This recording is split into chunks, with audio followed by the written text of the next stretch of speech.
21st, 2021. I'm going to do a check to make sure we have our commissioners. I see we have Commissioner Giraldo with us. We have Commissioner Washington with us. We have Commissioner Dorner. And we do not have Vice Chair Bailey this morning, but that's okay. And it is our Parks and Recreation Day. So we're going to commence with Parks and Recreation. I will recognize everyone else from planning shortly too, but I know we do have our principal counsel, David Warner, with us, and in the room we have our technical hearing writer. We also have our planning director, Andre Checkley. We also have Kenny Flanagan with us, the senior planning technician, and holding down the fort, we have Brian Cron, our visual media specialist. So with that, I'm going to turn to, first of all, I'm going to ask for a motion for the draft minutes of January 14th, 2021. Move approval, Madam Chair. We have a motion from Commissioner Washington, seconded by Commissioner Dorner. Commissioner Washington? Aye. Commissioner Dorner? Aye. Commissioner Giraldo? Aye. The ayes have it 4-0. Thank you. As I said, it's Parks and Recreation Day, which I'm going to turn to, we're going to proceed in this order. Item 3C, Item 3D, and Item 3E. Item 3C is the Multi-Generational Center Feasibility Study. Let's go. Good to see everyone. And who's going to actually be presenting? Yes. Good morning, Madam Chair. Good What a wonderful Thursday. It is indeed. Members of the Planning Board, I would like to just start by saying we are really excited about the multi-generational centers, and our Park and Planning Division team will provide an update on our ongoing feasibility studies. As you know, we opened SARC with great enthusiasm, and we're excited about continuing that good work. So staff presenting today will be Bridget Stensney, Division Chief, Sonia Ewing, Assistant Division Chief, Claire Worstel, Lead Strategic Planner, and Christine Fanning, Division Chief. So thank you for this time, and they will now take over. Madam Chair, this is Bridget Stensney from Park and Planning Development. Claire and our team is actually going to, we're going to come right to it, and Claire's going to lead us through the presentation. Okay, thanks. Thank you, Bridget. Good morning, Chair Hewlett, members of the Planning Board. My name is Claire Worstel, and I'm the project manager for Multi-Generational Center Feasibility Studies 234. Next slide, please. Today, I'm going to be updating you on the work that has been done to get us to these studies, the progress made toward completion, and some of the criteria for programs and site selection that have been developed as part of this process. Next slide. First, I'd like to introduce you to the project team. From the Department of Parks and Recreation, we have Bill Tyler, Alvin McNeil, Bridget Stensney, Sonia Ewing, Laura Connolly, and myself. And rounding out our consultant team, led by Brailsford and Dunleavy, we have Hughes Group Architects working on the program design and test fits, CJR working on site criteria and selection, Centers working on operational management and the business plan, and AMT doing the engineering work, and Farella doing cost estimating. Next slide, please. For a little bit of background, the 2010 and Beyond Needs Assessment found that the majority of residents were not using nearby centers, but rather driving to centers to access specific programming. It was also found that to achieve the goal of 1 mile access for all residents, which was a former level of service measure, the Department of Parks and Recreation would need to build 59 new community centers, which equated to $405 million in 2010 dollars. Next slide. Following that assessment, the department delivered the Formula 2040 Functional Master Plan. Formula 2040 divided the county into 9 service areas based on a 15-minute drive time and recommended the construction of 1 multi-generational center per service area. Multi-generational centers typically range from 60,000 to 80,000 square feet and offer an array of program opportunities to meet the needs of entire family, but are also custom designed to serve the neighboring population. They include a double gymnasium, an aquatic feature, a fitness center, running track, flexible multi-purpose spaces. Formula 2040 also instructed the department to conduct feasibility studies and business plans for any new facility to determine the need based on level of service, cost recovery levels, and funding capabilities. Next slide. I think we missed slide 6. There we go. Thank you. This is a map showing the 9 service areas, which represent the 15-minute drive time to each multi-generational center. The department reviewed the progress made toward implementing the plan recommendations, which included the construction of SARC in Service Area 9 and the construction of South Tech Rec, including the aquatics addition currently under construction in Service Area 8. For Service Area 5, we have the Sports and Learning Complex, which will be that service area's multi-generational center. And the feasibility study for Marlow Heights in Service Area 7 was recently completed. So that leaves 5 more feasibility studies and the question of which one do we do next. Next slide. Thank you. The department proposed a multi-generational center feasibility study delivery timeline based on various factors, including existing and future need, recent service area investment, land acquisition requirements, and age of facilities. Service areas 2, 3, and 4 were identified as having the highest level of need for new indoor recreation facilities. Next slide. So in summary, we're focusing on facility delivery in the north central part of the county. After the feasibility studies for 2, 3, and 4 are completed, we will explore the potential for a multi-generational center at Fairland in Service Area 1 as part of the master plan development there, and a multi-generational center at Randall Farm in Service Area 6. Next slide. The feasibility studies, which began in May 2020, will examine the current market for various programs, identify facility requirements, analyze potential sites, and present conceptual designs, provide a financial model and a business plan for each center, and recommend an implementation plan to inform our long-term CIP and land acquisition plan. We recently completed our first round of community meetings, hosting 1 meeting in English and 1 meeting in Spanish for each service area, and we anticipate that this project will be completed by the end of this year. Next slide. As part of this process, we worked with our leadership team to develop a set of criteria for all multi-generational centers. For example, the multi-generational centers should provide a home for youth and countywide sports division. Competitive offerings should be balanced with core programming, and certain programs should be accessible to all residents regardless of their ability to pay. And centers should serve as a hub in a network of offerings and be easy and inexpensive to maintain. Next slide. We also developed criteria to guide us in selecting a site, including access to transit, site accessibility and connectivity, ability to include outdoor park facilities, cost requirements, etc. Next slide. The Service Area 2 location will likely be near Prince George's Plaza Community Center, as recommended in Formula 2040. We have conducted a test fit for the existing community center and adjacent Beth Tower site and are looking at other potential sites in this service area. Next slide. The plan recommendation for Service Area 4 is to build the center near the intersection of 450 and 410. MNC PPC will acquire the Glen Ridge Elementary School site as part of a swap with PGCPS. We will conduct a test fit on that site, but are also exploring other locations in this service area. Next slide. For Service Area 3, the recommendation is to build a multi-generational center at the existing Glendale Community Center. As you can see, we own quite a bit of land behind the existing building, which provides plenty of room for expansion as well as outdoor fields and other amenities. Next slide. We are in the process of finalizing the program for each center, which will inform the site selection and the test fit of the selected sites. After the final sites are selected, the consultant will begin work on conceptual designs and cost estimates. Next slide. To finish up, I'm just going to show you some visuals of what could be included in a multi-generational center. Remember, no 2 centers are alike. They are customized based on the needs of the surrounding communities.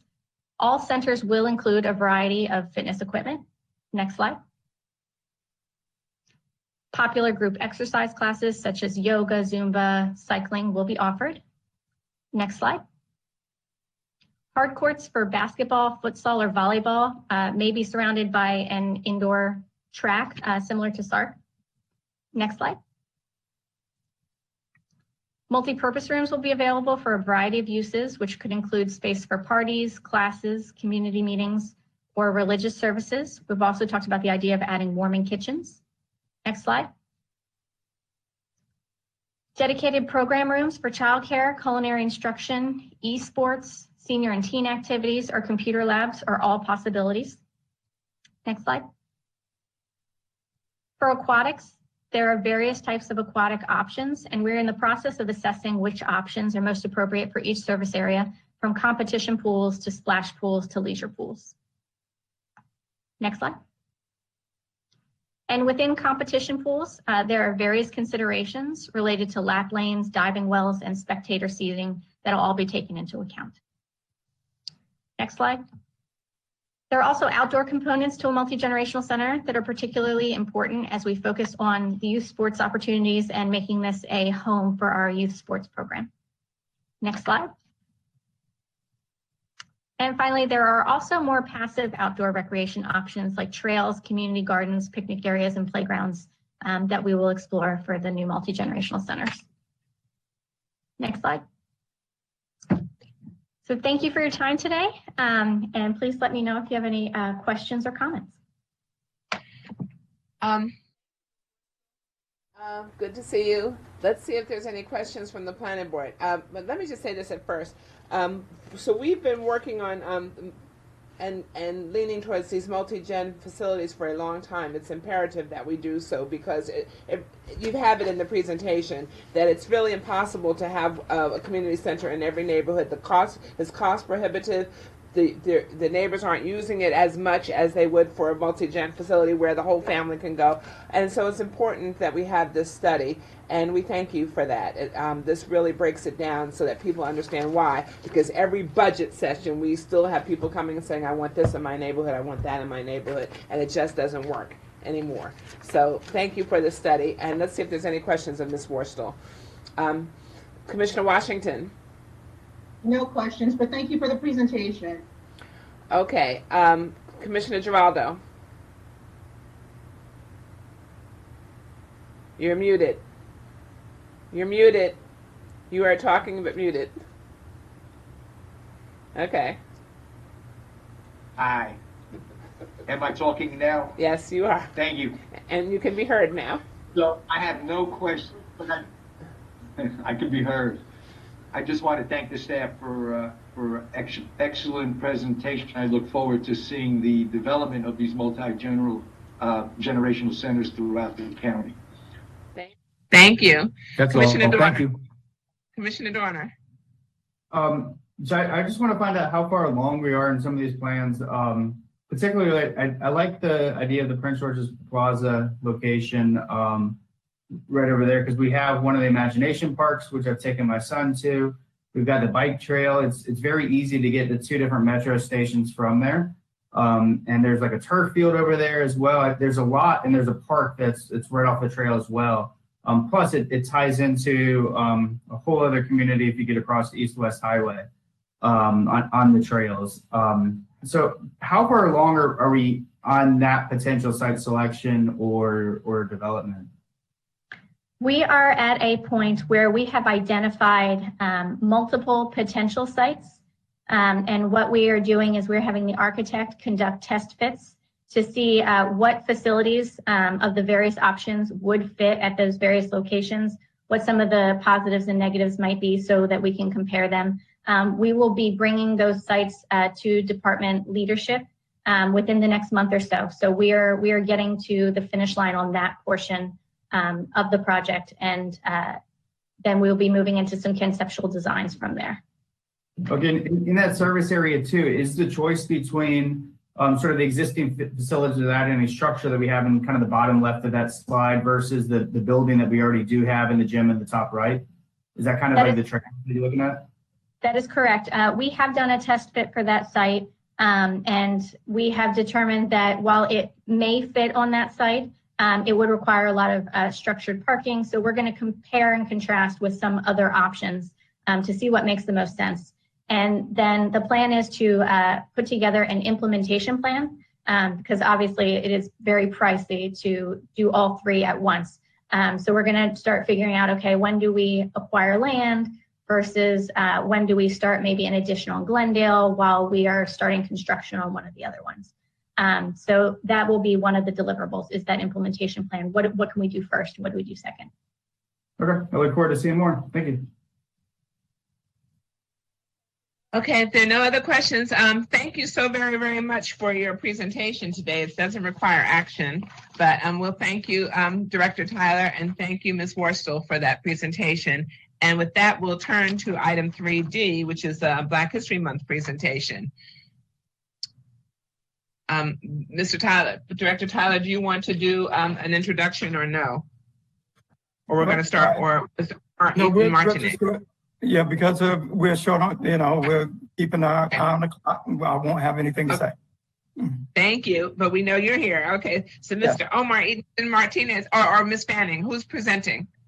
Dennis Doster will be presenting, but good morning, everyone. My name is Chris Fanning. I'm the Division Chief for Natural and Historic Resources. And as Chair Hewlett just mentioned, we'll be presenting Black history. I can't think of a more appropriate or timely subject, given that history was made yesterday with the swearing in of the first Black woman as Vice President of the United States.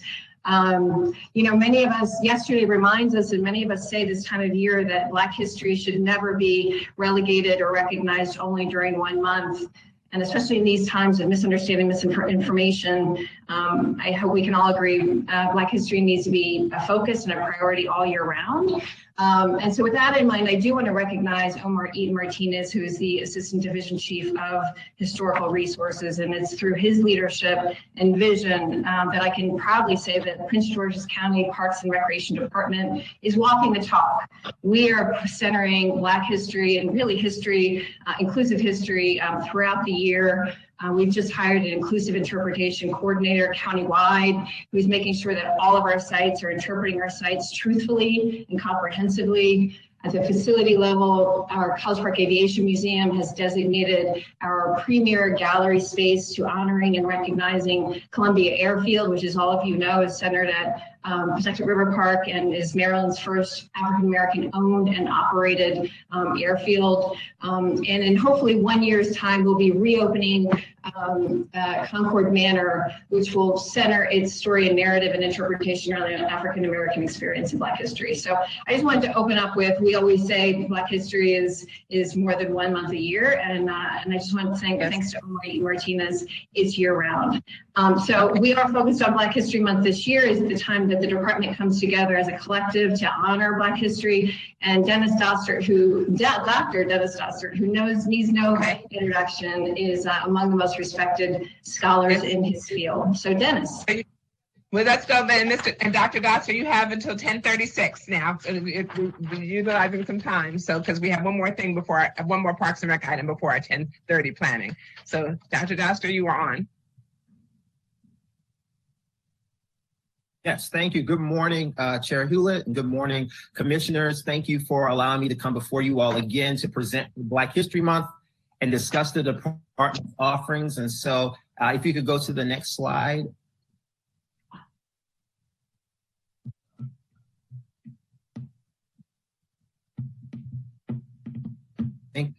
We're stuck on one slide. Next slide. Thank you. So just as always, we wanted to highlight what the annual theme for Black History Month, and actually it's a theme for the entire year 2021, which is set by the Association for the Study of African American Life and History, which is the Black family representation, identity, and diversity, which is a very broad and very complex topic. And we will be covering that topic through some of the programming that the department will be offering this Black History Month, which I will discuss a little bit later in this presentation. If you go to the next slide. So the next slide is our annual Black History Month exhibition, which of course is the centerpiece for us for Black History Month. And if you could go to the next slide.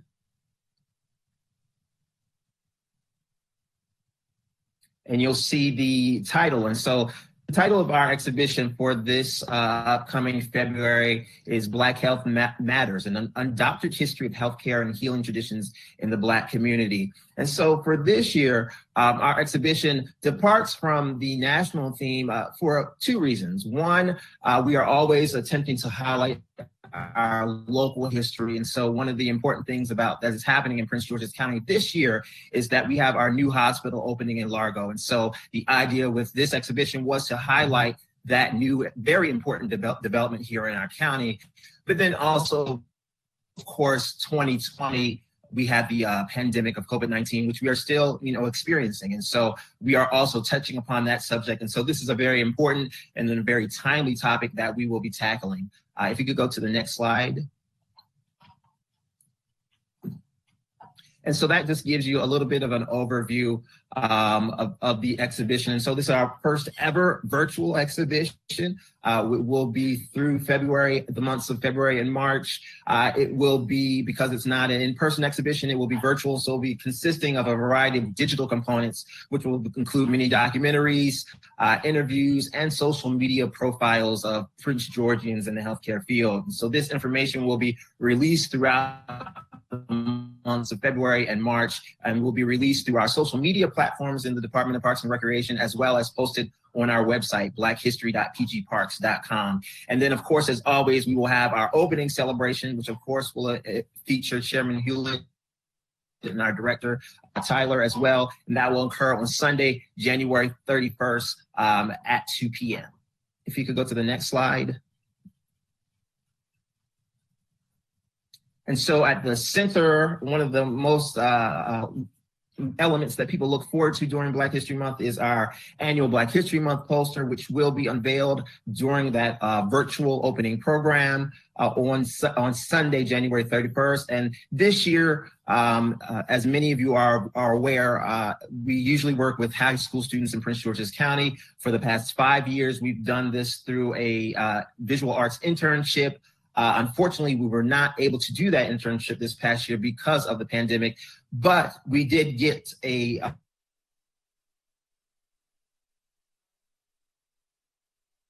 work for this poster this year. Professor Curly Holton, who is the executive director of the can you hear me now? Yes, you're breaking up a little bit. Keep going. Okay. So we have Professor Curly Holton, who is the executive director of the David C. Driscoll Center, who created the artwork for this year's poster. I know a couple of you all have seen it. It will be unveiled on January 31st. It's a very powerful piece that really speaks to the time. So we're looking forward to all of you all being able to see that piece. If you go to the next slide.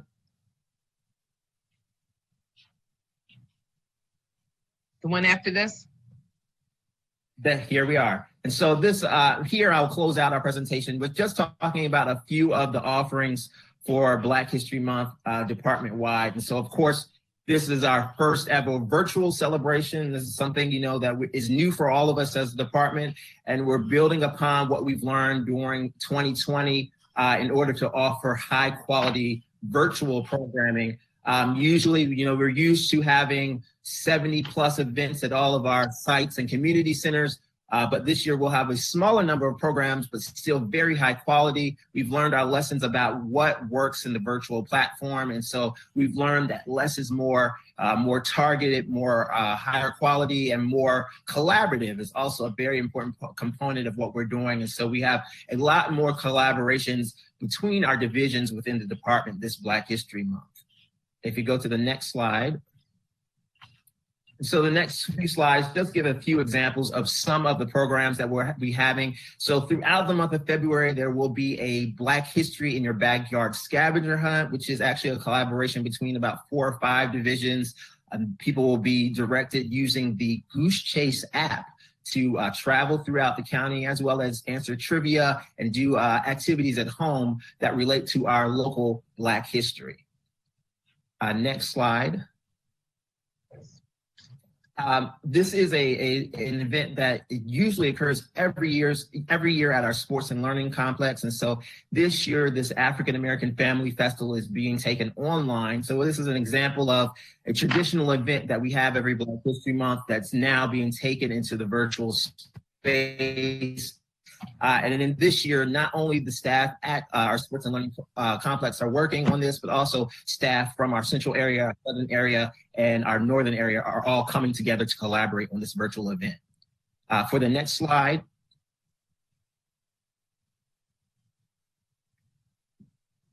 This is an example of a series that was begun a few years ago at Montpelier Arts Center. And so now, once again, it's something that's being taken to the virtual space. And so this particular Voices from the Past is collaboration with the Coalition for African Americans for the Performing Arts. Every year they feature a historic African American classical performer. This year they are featuring the classical operatic soprano Leontine Price. And that program will be Sunday, February 21st at 4 p.m. Next slide. And then we have a new offering from our new division in the department. So our Youth and Countywide Sports Division, this is our first year having them a part of our department as we celebrate Black History Month. And so they're doing this program on the game of lacrosse and looking at it from the perspectives of athletes of color, which will be Wednesday, February 3rd at 6:30. Next. And this is the last program I'll highlight, which is our master class with Step Africa, an internationally known dance troupe. Of course, we had them participate in our first ever virtual Juneteenth celebration this past summer. They'll be back working with the staff at the Public Playhouse to do virtual classes every Saturday in February from 1 to 2. And so, as I said, these are just a few examples of the great programming that is happening department-wide during Black History Month. The full brochure will be posted on blackhistory.pgparks.com, where you all will be able to access the full content of what's going on. If you go to the next slide, I believe I have just, you can skip that slide.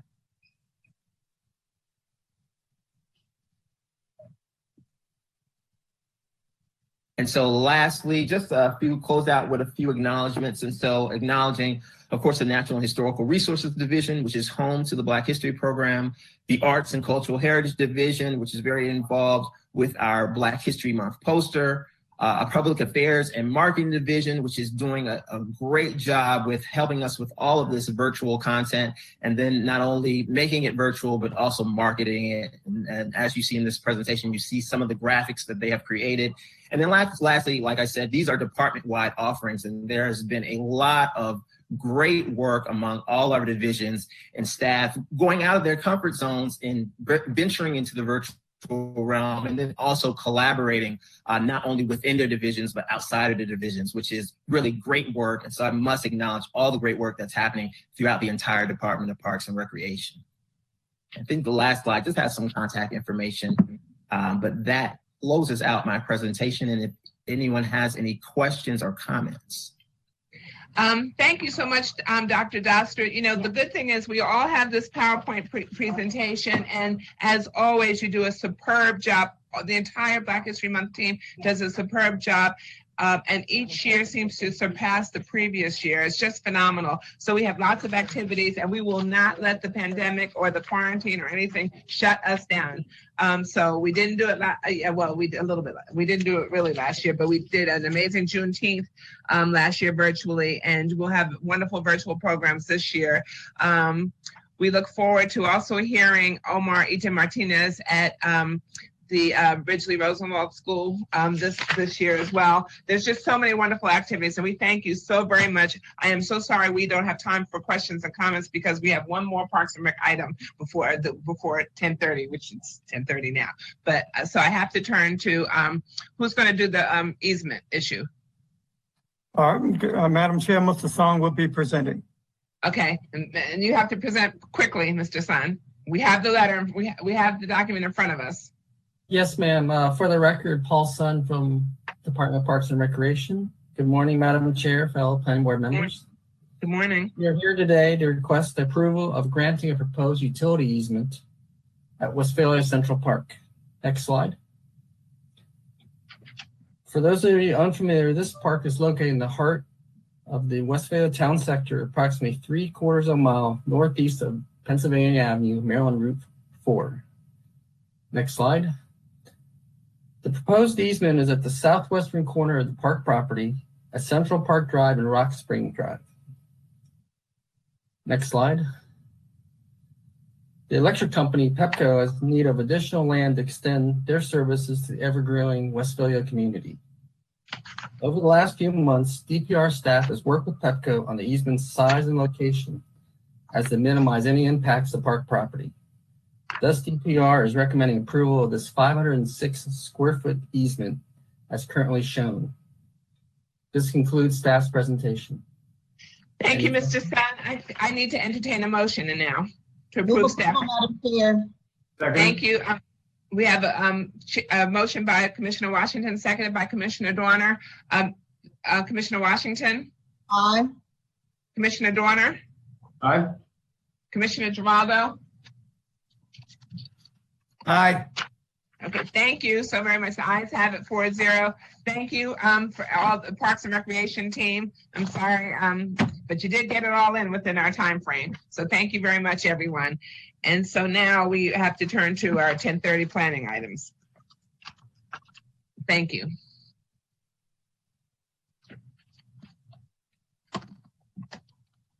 Okay.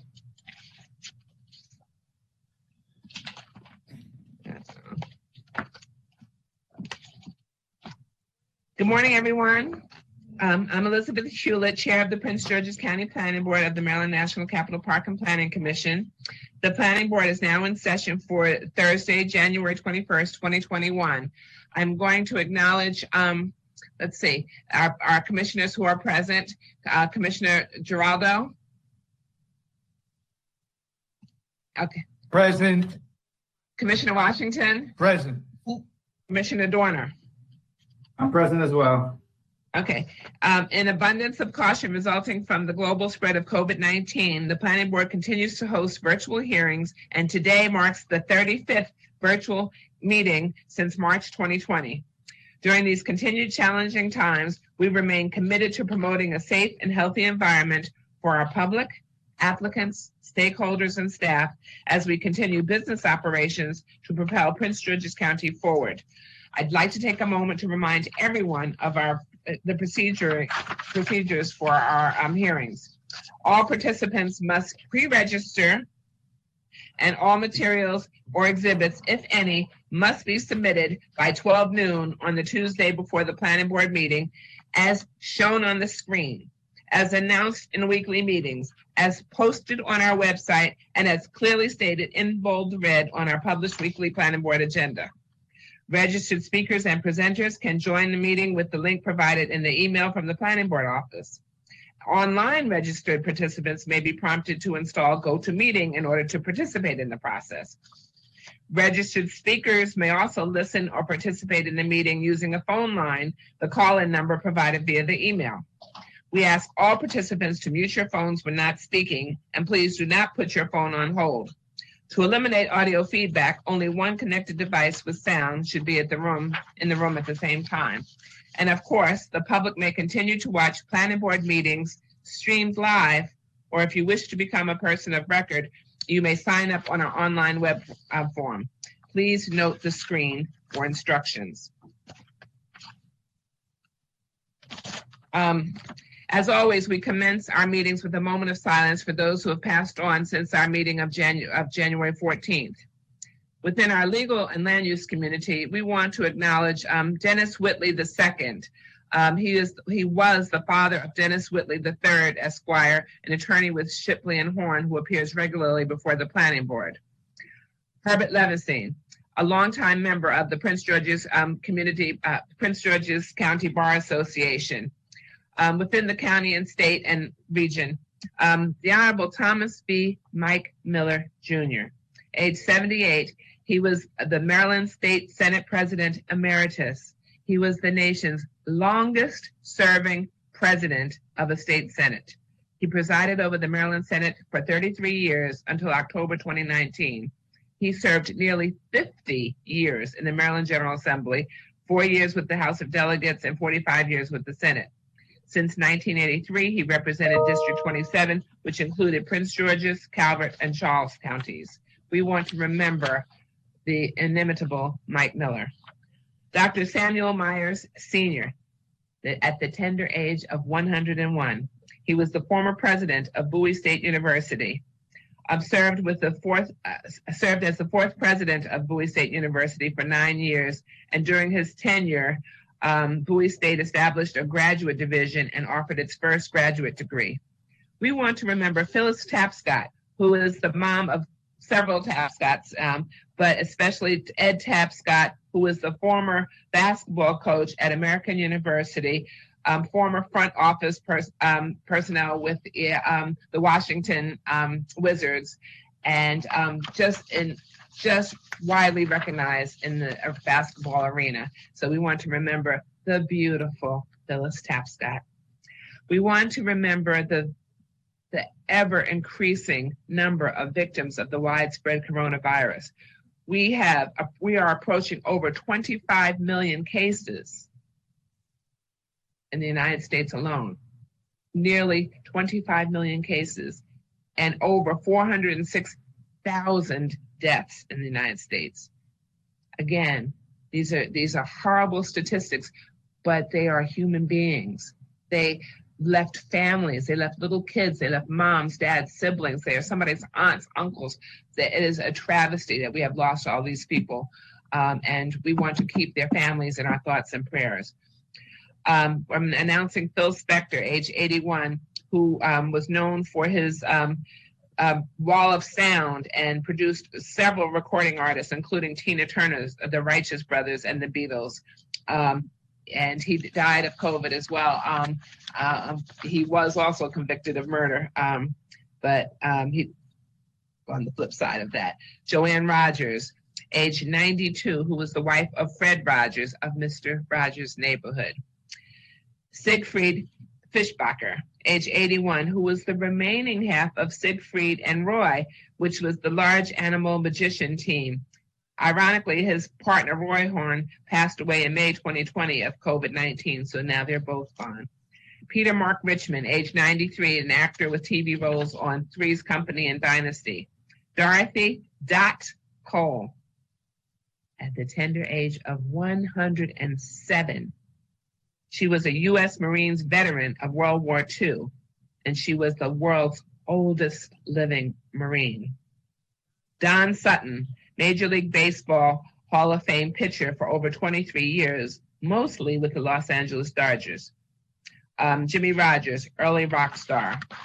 And of course, we extend our deepest sympathy to any of you in our viewing audience or listening audience who may have suffered a loss of a loved one as well.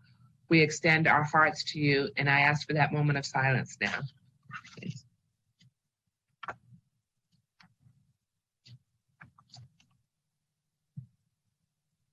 Thank you. It is the month of January. It is National Slavery and Human Trafficking Prevention Month. We must always remain vigilant. This continues to be a problem in our country and worldwide, and it's something we absolutely cannot tolerate. It is Financial Wellness Month, okay? Hope Springs Eternal. It is Get a Balanced Life Month, again, Hope Springs Eternal. It is National Be on Purpose Month and National Blood Donor Month. And of course, every January, we see every 4 years in January, we see the inaugural of a U.S. president, and I'll come back to that. January 21st, 2021, in 1921, the British mystery writer Agatha Christie published her first novel, introducing the famed Belgian fictional detective Hercule Poirot. 1978, Bee Gees' Saturday Night Fever album went #1 and stayed there for 6 months. 1979, Neptune became the outermost planet as Pluto moved closer. 1987, Muddy Waters was inducted to the Rock and Roll Hall of Fame. 1994, Loretta Bobbitt was found temporarily insane. Enough said on that. 2010, at age 31, the Lakers forward Kobe Bryant became the youngest NBA player to reach the 25,000 career points. Okay. Also, as I said, well, let's go to the tennis complex. One more announcement. The Department of Parks and Recreation in partnership with the Maryland Stadium Authority is conducting a study regarding a proposed new tennis complex. Take 5 to 7 minutes to complete an online survey to share your input and help guide the development decisions. You can see the screen for information. Then can we go back to our folks? I want to see everybody. Okay. And I want to say that we have our planning board members here. We have our principal legal counsel, David Warner, present. We have our planning director, Andre Checkley. We have our planning board administrator, Jessica Jones. We have Mr. Flanagan here working the PowerPoint. We have Brian Cron back there working all the IT stuff working his magic. We have Lee Cracker, our technical hearing writer, working. And we have our Chief of Development Review right there, front and center, James Hunt. And we want to say happy birthday to James Hunt. I know you didn't think you were getting away with this. So happy birthday, James Hunt. Thank you. And finally, every January, we witness the inaugural of a U.S. president, whether it's the first or second term. Yesterday was no exception. It was truly historic for many reasons. First, it was the very first virtual one of inauguration that we had. But I have to tell you, though virtual, it exceeded every expectation I could have imagined. And we had the election of the first woman vice president, a smart, savvy, compassionate woman of color, Vice President Kamala Harris. Women and enlightened men have been waiting for this day to see a woman ascend to that position. At this time, we must acknowledge and give props to the Honorable Shirley Chisholm, who in 1972 had the temerity to run for the President of the United States. She did not win, but she dared to take a chance. She dared to step forward. She dared to put her effort on the line and paved the way for women. And we thank her for that. No matter where you are on the political spectrum, it's time that we put these United States and her 331 million plus people first. It is time to embrace unity, empathy, compassion, diversity, and integrity. 2020 was challenging beyond belief. We now have over 25 million cases of COVID in the United States and over 406,000 deaths. As I said, we've had tremendous unrest. We've had tremendous uncertainty. We had to pursue new norms. We had to pivot tremendously. But to quote the Honorable John Lewis, who died last year, do not get lost in a sea of despair. Be hopeful. Be optimistic. I think 22-year-old Amanda Gorman, the youngest poet laureate who overcame a speech impediment and spoke magnificently at yesterday's inaugural of President Biden and Vice President Harris, said it best. We will raise this wounded world into a wondrous one. There is always light, if only we're brave enough to see it. If only we're brave enough to be it. We want to give props to that brave 22-year-old who stepped up to the plate, overcoming her speech impediment, and delivered magnificently. We thank each and every one of you and appreciate your flexibility, cooperation, and support as we continue our planning functions moving forward in a safe fashion during our new normal. We remain thankful for our blessings and ask that you make every effort to be kind, to stay safe, to look out for one another, to lift each other up, to stay strong, to stay resilient, and to remain ever hopeful as we strive to get through these continued challenging times together. Thank you. With that, I'm going to proceed with my agenda. And the first case is item 5. I'm going to check to see who we have. Mr. Bishop? Present. Mr. Tedesco? Good morning, Madam Chair. I'm present. Mr. Patel? Present. Mr. Kaufman? Present. Mr. Kaufman? Thank Present. you. That concludes the sign-up list. Mr. Bishop, you are on. Good morning, Madam Chair, members of the Planning Board. For the record, Andrew Bishop with the Urban Design Section. Item 5 is a DSP for the approval of the addition of a daycare with an enrollment of 50 children to an existing church. Slide 2, please.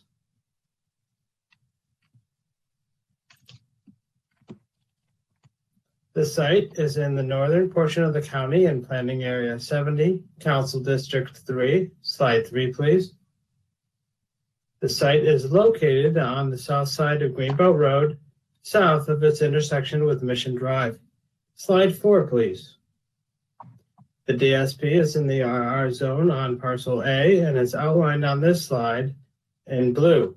The site is bounded by Greenbelt Road on the north, commercial property to the east, and vacant residentially zoned property on the south and west. Slide 5, please.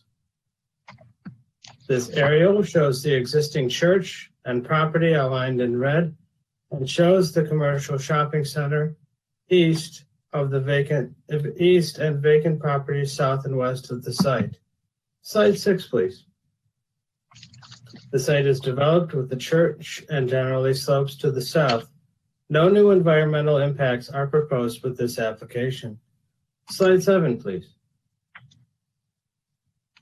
This slide shows the master plan rights-of-way in the vicinity of the property, which include the arterial of Maryland 193 north of the site in red, and the future master plan collector C340 south of the site in green. Slide 8, please.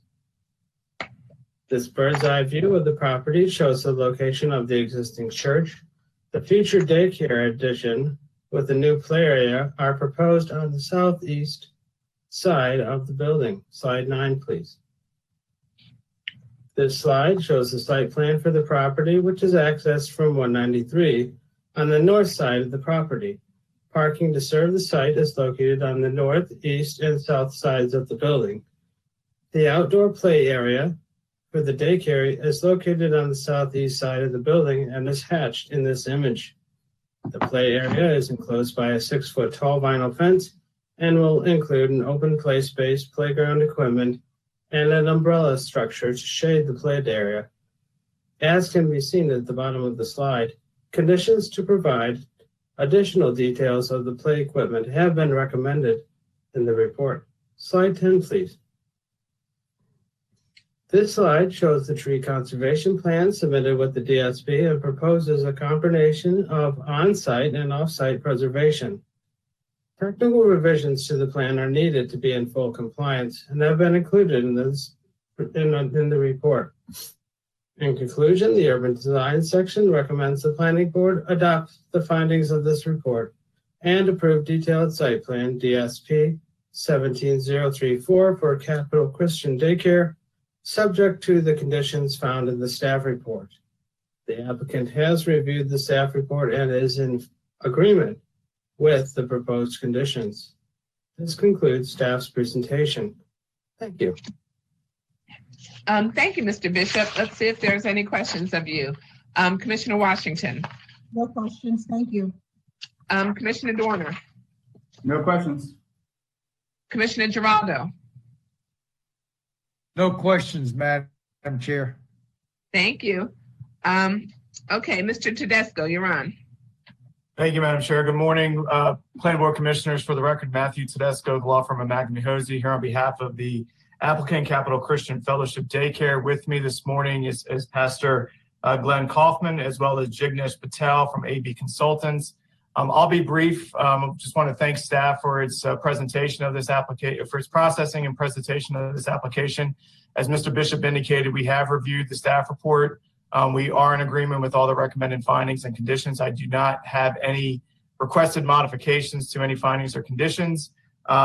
This property was before you back on June 13th. And since we're celebrating birthdays, again, happy birthday, Mr. Hunt, but June 13th happened to be my birthday, so I remember that planning board well. Nevertheless, it was before you on a preliminary plan of subdivision primarily to increase the trip cap that was associated with the church to accommodate the 50 children daycare that is now before you. The zoning ordinance 27-441, and this is on page 5 and 6 of your staff report, does permit a daycare in the RR zone subject to a detailed site plan and subject to the findings under 27-445.03 all of which are articulated not only in your staff report, but in the applicant statement of justification. So with that, we would submit on that. Again, thank staff for its review and its recommendation, and respectfully request the board's approval. And we're happy to answer any questions. Thank you, Mr. Tedesco. Don't try to get birthday wishes twice a year now. Okay. I try to slide that in there, yeah. We see that. Okay, let's see if there's any questions of you at this time. Commissioner Washington. No questions, thank you. Commissioner Geraldo. No questions, but I was going to tell Mr. Tedesco he didn't bring us any cake. Okay. Commissioner Dorner. I got you in June, Commissioner. Okay. Happy birthday, Mr. Tedesco, and happy full birthday, Mr. Hunt, but no questions from me. Thank you. Okay, so Mr. Patel and Pastor Kaufman are only here if there are any questions, correct? Is that what you indicate? Okay, so if there are no questions, and Mr. Bishop, you have nothing else to add, is there a motion? Madam Chair, I move that we adopt the findings of staff and approve DSP-17034 and TCP-2-057-02-02, along with the associated condition as outlined in staff's report. We have a motion by Commissioner Washington, seconded by Commissioner Geraldo. Commissioner Washington, is there any discussion? Commissioner Geraldo, Commissioner Geraldo. Aye. Commissioner Washington. Aye. Commissioner Dorner. Aye. The ayes have it 4-0. Thank you very much. We will now proceed to item 6. After item 6, we're going to take item 8. Then we're going to take about a 5 to 10 minute break, and then we'll come back with item 9 and then item 7. Okay, item 6. Mr. Hunt, I see that you're on. Ms. Tierra, we can't see you so well. You need to adjust your camera a little bit. There we go. There we go. I'm looking for those pearls, but go ahead. Okay. Mr. Hunt, and first of all, we have Ms. Butler, and then we have Mr. Lynch. Are you on? Yes, I'm on, Madam Chair. Oh boy, you need to adjust yours too. Okay. Okay. Now, Mr. Hunt. Yes, Madam Chair. Good morning, everyone. This is James Hunt, for the record, Development Review Division Chief. First of all, I want to say thank you for all the birthday wishes, but I also want to take an opportunity to introduce to you today Mrs. Tierra Butler.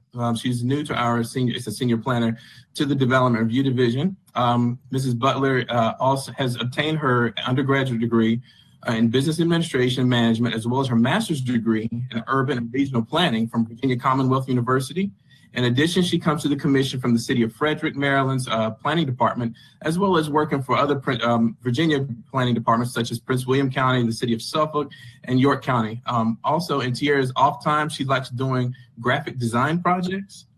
She is also a member of the Sigma Gamma Rho Sorority Incorporated. So everyone, please take a moment to thank you. Thank you, but please welcome Mrs. Tierra Butler to the board. Thank you. Thank you very much, birthday boy. Ms. Butler, first of all, before you commence with your presentation, we want to take this time to welcome you. We see that you worked in all these other jurisdictions, but we hope this is your home. And we hope that this has been very welcoming for you, a welcoming environment, notwithstanding the COVID quarantine. So we don't really see you in person, and you were hired during this process. I know that. Yeah. But we welcome you, and we look forward to hearing more and more from you. So Ms. Butler, you are on. All right. Thank you, Madam Chair. Good morning to everyone. Good morning, Madam Chair, and to members of the Planning Board. For the record, I am Tierra Butler with the Urban Design Section. The project before you is item number 6, Detailed Site Plan DSP-2001 for Wawa Inc. number 582, which is a detailed site plan application for the validation of the existing gas station and food and beverage store development and replacement of existing signage. The Prince George County District Council approved special exception SC-4303 to permit food and beverage stores subject to the property on June 16, 1998. The gas station was a permitted use in the CM zone in 1998. The Prince George County zoning ordinance was amended according to Council Bill CB-72199 to require the approval of DSP for a gas station in the CM zone in 1999. Subsequently, CB-99-20212 amended zoning ordinance to permit a food and beverage store in combination with a gas station in the CM zone. Next slide, please. All right, this site is located in Prince George's County Planning Area 74A and Council District 04. Next slide, please. All right, the site is located in the median strip of US 301 Crane Highway at the intersection of Marketplace Boulevard, and the site is outlined in red. Next slide, please. The subject property is zoned commercial miscellaneous, the CM zone. Next slide, please. The arterial photo shows the existing conditions of the property, which contains an existing Wawa gas station, a one-story food and beverage store. The property is bordered to the north by undeveloped property zoned residential agricultural, rural residential, and rural estate. South of the site is the median crossover between the north and south boundary lanes of US 301. East of the subject property, beyond the northbound US 301, is undeveloped property zoned RA. To the west, beyond the southbound of US 301, the property is zoned employment and institutional area and is being developed as part as the South Lake development. Next slide, please. Okay. The site slopes away from Crane Highway and contains no woodlands or environmental features. Next slide, please. The site is located at the intersection of Master Plan Arterial Crane Highway going southbound and Crane Highway going northbound. Next slide, please. The bird's eye view looking south shows the adjacent residential undeveloped property uses along Crane Highway. Right, next slide, please. All right, the 4.69 acre parcel is developed with the existing Wawa with a 8 multi-product dispenser gas station and 4,653 square foot one-story food and beverage store. The site is located within the median strip of US 301, and the building is oriented towards the south across access road extends across the median. The gas station canopy is located to the south of the building, and 44 parking spaces, including 3 oversized spaces and 2 ADA compliant spaces, surround the building. The site has a loading space and enclosed dumpster in the rear of the rear north side of the building. Next slide, please. The applicant is not proposing any disturbance to the existing landscaping. Next slide, please. The existing 28-foot food and beverage building contains a metal cross gable roof. The front of the building contains columns and a cast stone at the base. The building also contains stone veneer, exterior installation finishing, reflective panels, and storefront windows. This slide shows that the left side and front elevations that were constructed, they were constructed of the same materials. Next slide, please. All right, this slide shows that the rear and the right side elevations were constructed of the same materials and are consistent with the front and left side elevations that were mentioned in the previous slide. Right. Next slide, please. All right, there are 4 signs proposed to include the replacement of a building mounted sign, a gas station island spanner, and 2 freestanding signs. The building mounted sign will be red plexiglass channel letters reading Wawa and a Grey Goose logo totaling 66.78 square feet. The gas station island spanner will be 13.67 feet wide and 2.33 feet high. The freestanding pylon sign will be 23 feet tall and contain an LED cabinet with a red channel letters reading Wawa and the Grey Goose symbol. And these signs are in conformance with the zoning ordinance. Next slide, please. All right, and the remaining slide just shows that the gas station canopy, island spanner, and the details, as I referenced in the previous slide. And with that, Urban Design recommends that Planning Board adopt the findings of the report and approve detailed site plan DSP-2001 Wawa Inc. number 582, subject to the following conditions found on page 9 and page 10 of the staff report. And this concludes staff's presentation. Thank you. Oh my goodness, I can tell by all the hand features, you have a ton of questions here by each of the planning board members, Ms. Butler. Okay, no, I'm only kidding. Let's see if there really are any questions for you at this time. Commissioner Washington. I have no questions, but welcome home, Ms. Butler. Glad to have you join us. And Mr. Hunt, happy birthday to you too. We decided to do this in sequence. There we go. Okay, Commissioner Dorner. No questions. Very good and thorough presentation. Thanks for all the good work and welcome. Thank you. Okay, thank you. Commissioner Giraldo.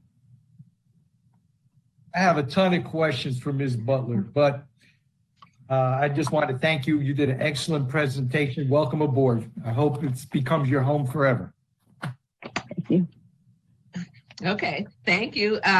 Seeing no questions from the planning board, great job, Ms. Butler. We will now turn to Mr. Lynch. Morning, Madam Chair, members of the board. For the record, Dan Lynch with the law firm McNamee Hosey with offices in Greenbelt, Maryland. I'm here today on behalf of the applicant Wawa.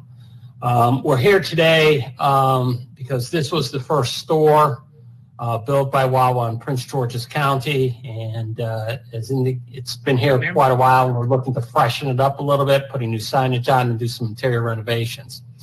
However, as Ms. Butler indicated during her presentation, since the store was first established, the zoning ordinance has been amended, and the gas station and food and beverage store now require a detailed site plan in the CM zone. So we're here for the purposes of validating the existing use, which will thereafter allow us to do the minor renovations proposing to the store. Other than that, I'd like to thank Ms. Butler for her assistance in this application and for her presentation here today. And the applicant agrees with staff's recommendations as well as the conditions of approval. And I'd be happy to answer any questions this board has with regard to this application. Thank you very much. Thank you, Mr. Lynch. Let's see if there are any questions of you. Commissioner Washington. No questions, thank you. Okay, Commissioner Giraldo. No questions. Thank Commissioner Dorner. No questions. Okay, there are no questions, Mr. Lynch, and there is no one else signed up on this matter, so is there a motion? Madam Chair, I move that we adopt the findings of staff and approve DSP-20001 along with the condition as outlined in staff's report. Dorner, seconds.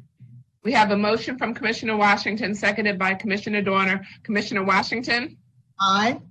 Commissioner Dorner? Aye. Commissioner Giraldo? Aye. Okay, the ayes have it 4-0. Thank you very much. Thank you.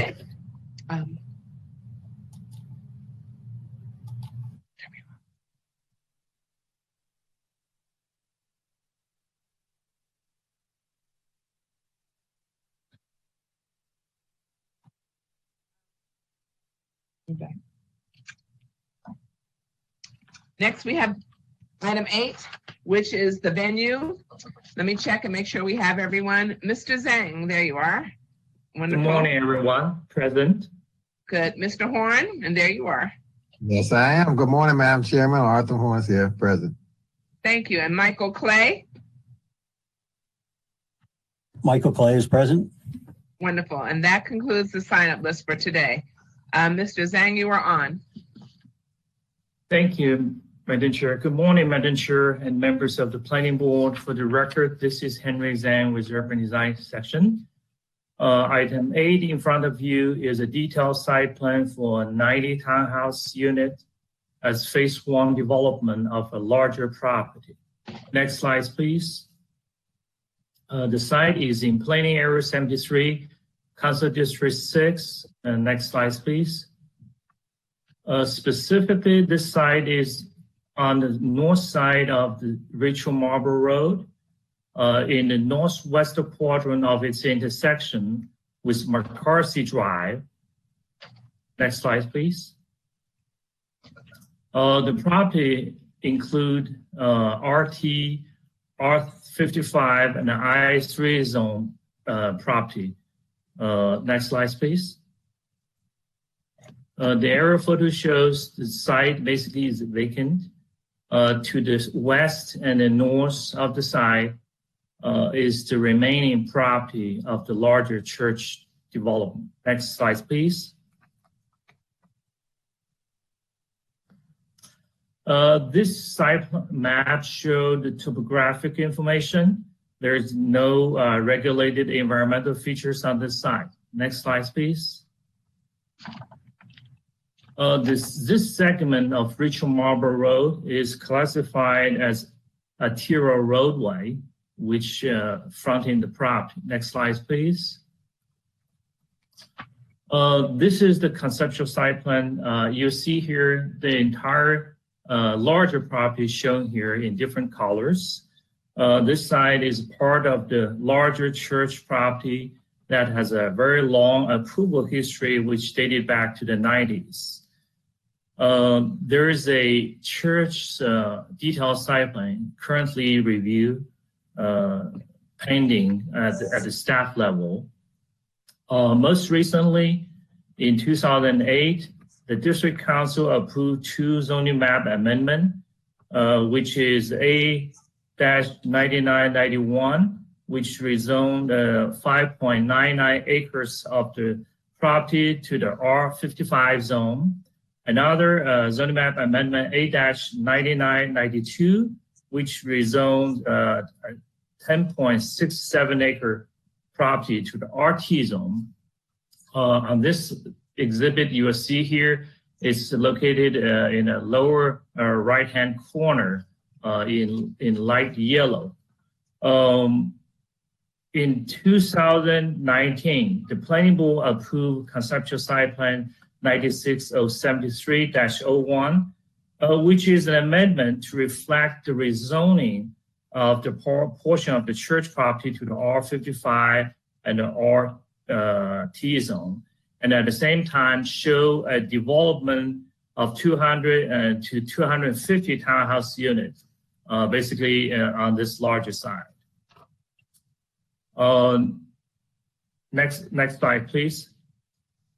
In 2020, Planning Board approved preliminary plan of subdivision 4-19029, which shows the exactly layout and footprint of the development you see here. This rendered exhibit also showed the entire church property to the west and the north, and this building basically is the church building. Next slide, please. The render site plan show a total of 90 townhouse units, which are arranged in 17 building sticks on a private street and alley grade. The access to this property will be through McCarthy Drive, which is a public right-of-way off Rachel Marble Road and terminating in a cul-de-sac here. You see here, this is the main entrance to the site, with Loop Street consists of the private street and the alley, and each townhouse units will be accessed through the alley. At the same time, will be accessed through the sidewalk in front of each unit. Next slide, please. The following 2 slides are basically the rendering of the 2 model proposed here with this application. This is the Davidson model, which has a base finished square footage of 1,767. But with the option, the total square footage will be 2,019. This is the rendering of Davidson. Next slide, please. This is the another model, Loft. which has a base finish square footage of 2397, but with all the options, the total square footage will be 2,416 square feet. All those models will have two-car garage, will be finished in combination of bricks and the siding, but you see here predominantly will be finished in brick. Next slide, please. This is the rear of the Davidson model. You see with the car garage, two-car garage, and some with optional balcony on the rear of the side. Next slide, please. This is the side elevation of Davidson. You will see a lot of window has been proposed because we require numerous architecture features here. And then they show a lot of a brick has been provided on the side elevation as well. Next slide, please.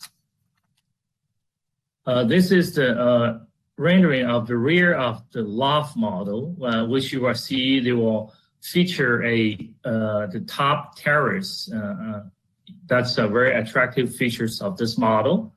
Next slide, please. Mr. Zhang, before you go to that side, so I see the front looks different. I know we're only talking about two models, the loft and the Davidson, but each one has 6 versions, right? Right. We have a slide 17 to 20 will show you different architecture elevations. Even though they have the same model. The fronts are different, yes. But the backs there look the same. Are the backs all the same? Yes, the back is pretty much this showed like this. Yes. Okay. Thank you. Next slide, please. This is the side elevation for the loft. You'll see pretty much along the same line of design. Next slide, please. Excuse me. Yeah, this is the slide 17, started 17 to the 20. Basically, will show you different elevations. Excuse me. Even though they have two models, but each one has a different elevation. Eventually, the tenant, the citizen can choose from. This will be like next slide, please. I will just try to wrap up. This detailed site plan has been reviewed for conformance with all the applicable zoning requirements in the RT, R55 zone, as well as the site design guideline. A detailed discussion has been provided on staff report, page 7 to 9. This detailed site plan also in conformance with prior approvals, which discussed on page 9 to 13. This DSP has been reviewed for conformance with landscape manual, basically meet all the requirements except for 4.7 and 4.10, which the applicant has requested an alternative compliant AC 20014, which the planning director has recommended approval to the planning board, which included in the staff report. This detailed site plan has been reviewed for conformance with woodland and wildlife habitat conservation ordinance, also meet the tree canopy coverage requirement. No agencies or citizens opposed to the approval of this detailed site plan. The urban design section recommends that planning board adopt the finding of this report and approve the detailed site plan, including AC 20014, type 2 tree conservation plan TCP2-053-02-03 with 2 conditions as stated on staff report page 18 to 20. This concludes the staff presentation. Thank you. Thank you, Mr. Zhang. Let's see if there are any questions of you at this time. Commissioner Washington. No questions, thank you. Commissioner Dorner. Yeah, I've got a couple of questions, and this might end up going to Mr. Horn just to kind of talk about architectural elements. So just let me know if you want to pass it along to him, Mr. Zhang. But can you go to just any of the front elevations? So I've got a question that's. Do you have those slides? Is that a good one for you? Yeah, either one is fine. Okay. Yeah, so up on the top roofs, you've got the cutout with the windows kind of coming out. Is that going to be optional, or is it going to kind of be on all the units? And I ask because most of these units, I think, are eastward facing, or they're at least the units themselves front on either east or west elevation. So it seems like solar panels might be a good option for these folks, because you could actually get pretty good sunlight, given the angle on the homes and just the directional facing. Do you know if that's going to be part of the feature, if solar panels are going to be part of the feature, and then whether or not these the window cutouts are going to be on all the units or just on the end ones? I will take a try first, and then I'll give it back to Mr. Horn. Let me stop. Mr. Horn, is that something you prefer to answer? No, ma'am. As shown, it's standard, but You want Mr. Zhang to answer? Yes. I think, Mr. Dorner, most of this show as an option. So basically, it's not like, something they included. And I believe in the staff report, yes, we did mention they're going to use numerous energy efficient features, include a higher insulation. But I think a solar panel basically is a good idea if the developer or the builder would like to entertain, or even as an option, that would be a great idea, I believe. Yeah, I would say maybe as an option to add on at the time of kind of picking out all of your accessories and stuff.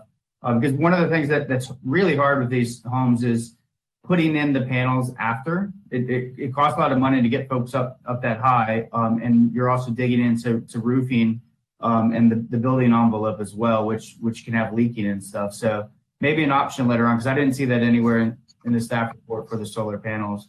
The other question I have is, can you just flip over to any of the back rear elevation pictures? So I'm an avid barbecuer. I like to cook, although I haven't since I have a newborn baby nearly as much. And one of the things that on the townhomes in these communities is that the rear decks on this, what would be like the second floor, are often not quite deep enough for grills to be safely put on there, and it's a fire hazard. We've had a couple of units burn down around the county because people put grills right up next to the siding that catches fire, and it burns down other units. I actually had one in the stick right next to me go down and burn down bits of the adjacent unit. Do you know if there's going to be gas, like natural gas, right there? Because it looks like it would be kind of hard to fit in. With the window, I like the big windows, but it just looks like it would be kind of hard to fit in on that second floor. Maybe it's more going to be on the top story options. Do you have any idea, Mr. Zhang?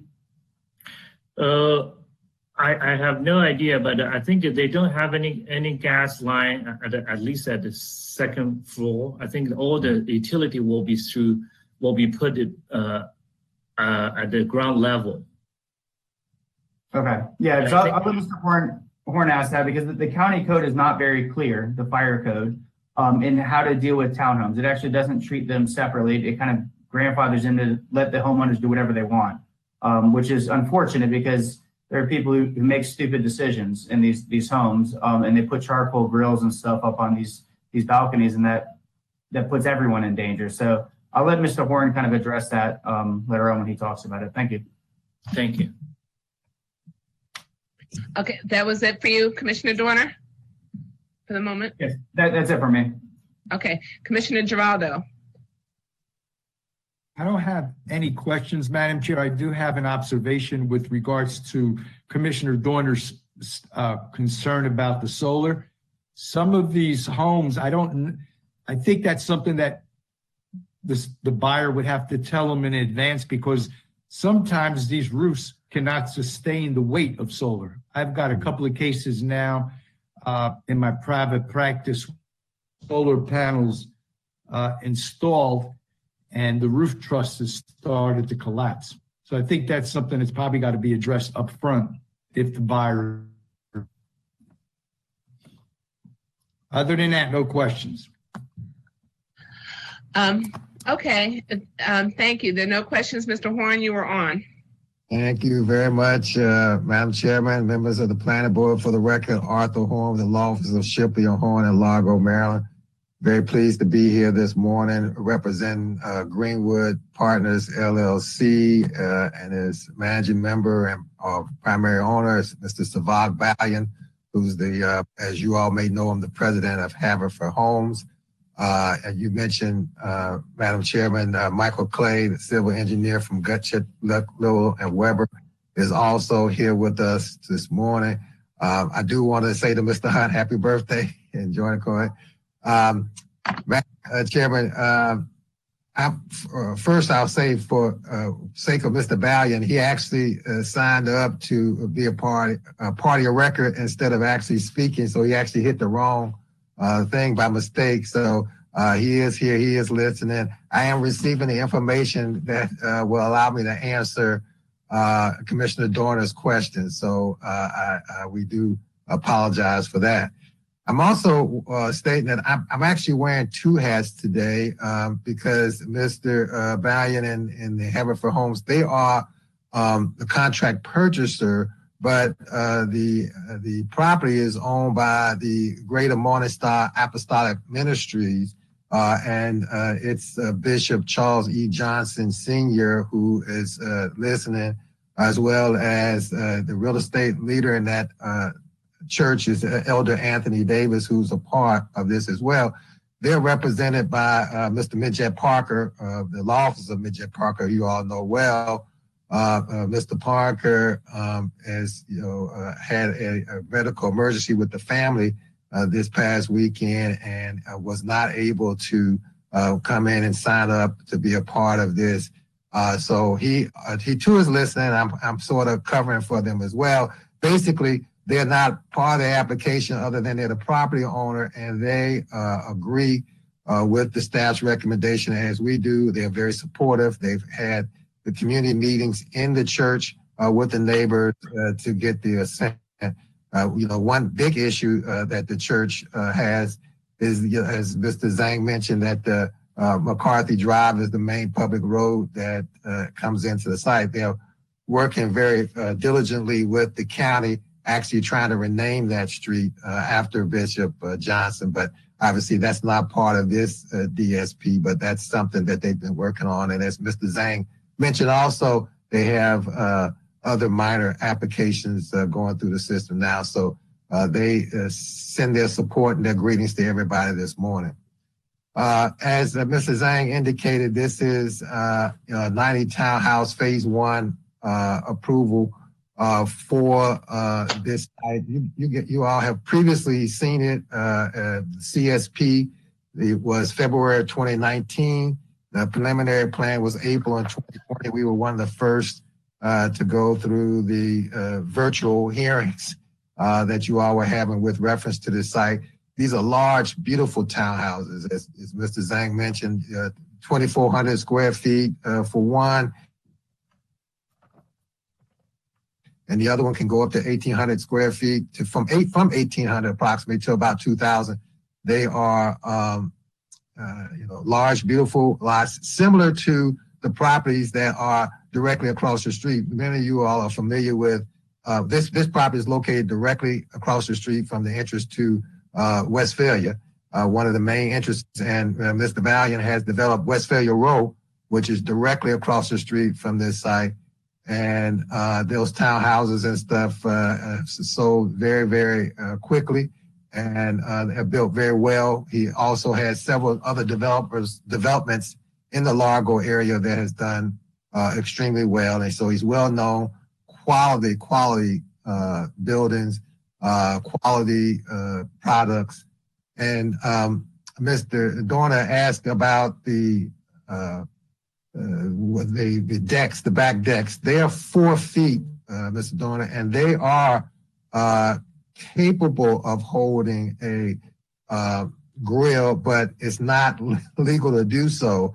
You really have to be on the ground level, and quite an example, as we say, across the street, because he has these units, and you just look at the individuals down there. They are grilling primarily on the top of the driveway outside the garage.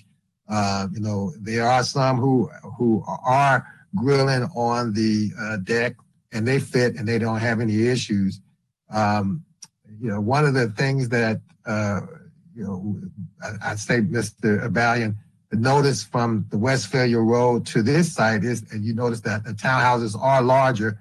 The individuals who were purchasing the house were all asking for the amenities and the additional build outs. So these sizes, these nice townhouses are, representative of what the people are asking for in this area.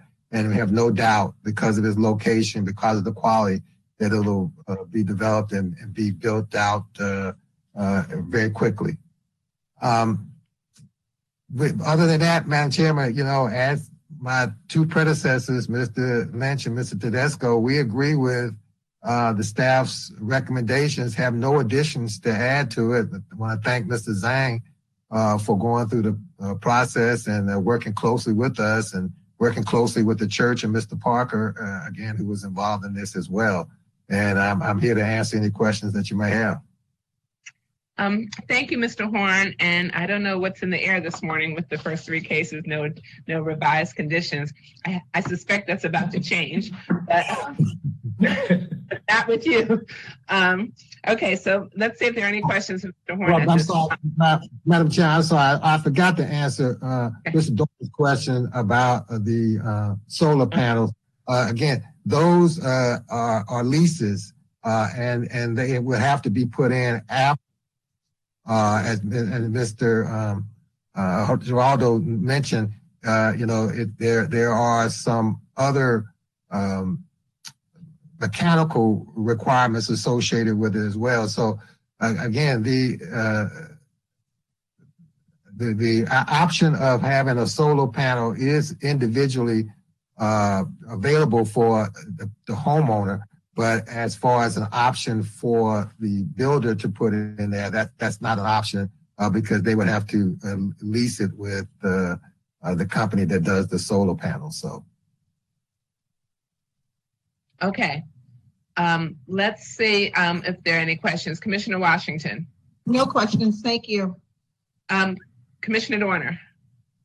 Yeah, just a couple quick follow-ups. So, Ms. Torres, it's actually not illegal to have the grills on townhomes.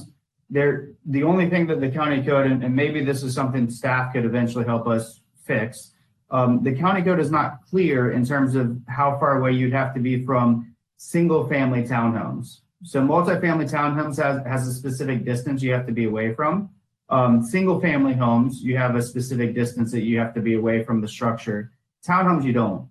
And I think that's been purposeful in some of these developments because the natural gas bibs that are often put in on like that second floor up on the top just don't allow you to be far enough away from the structure to meet within that code. Or even if you were able to do it, you would fall within like a buffer across in alleys where you have townhomes adjacent or kind of over across from each other. There just literally wouldn't be enough space in the alleyways to have grills and have them there. So I've noticed in some of these developments, people grill with like charcoal out in the alleyways and hopefully they keep the hot coals away from the homes. But I was wondering, are you going to allow, or will the developer allow to have bibs for natural gas up on that top floor? Or have they considered that? Because sometimes I have it actually on my home on the top floor as well as on the bottom floor. I've never actually used it on the top floor because it's a hike to be going up and down as I'm cooking and doing stuff. So I always just do it off the kitchen floor. And that might be a way to kind of at least offer an additional amenity to the eventual homeowner. So let me ask that, and then I just have another kind of question about the solar panels that I can ask in a moment too.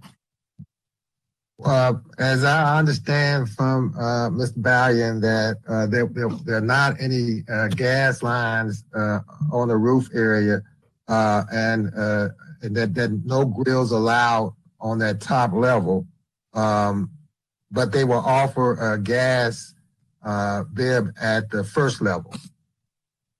Okay, if you're not going to offer it on the top level, you might want to put something into the HOA docs with the builder, but as they're drafting them to actually explicitly prohibit them. Because that was actually where one of the townhomes next to me burned down because they had a charcoal grill up on that top level. The charcoal got knocked over with some of the winds coming through, and it burned right through the homes. The charcoal stuck inside the floors where it didn't go all the way through and trigger the sprinkler system, so it burned out the whole house and the two houses on either side of it as well. I understand that is standard in all his homes that offer this. So yes, they will do that. Okay, that's great.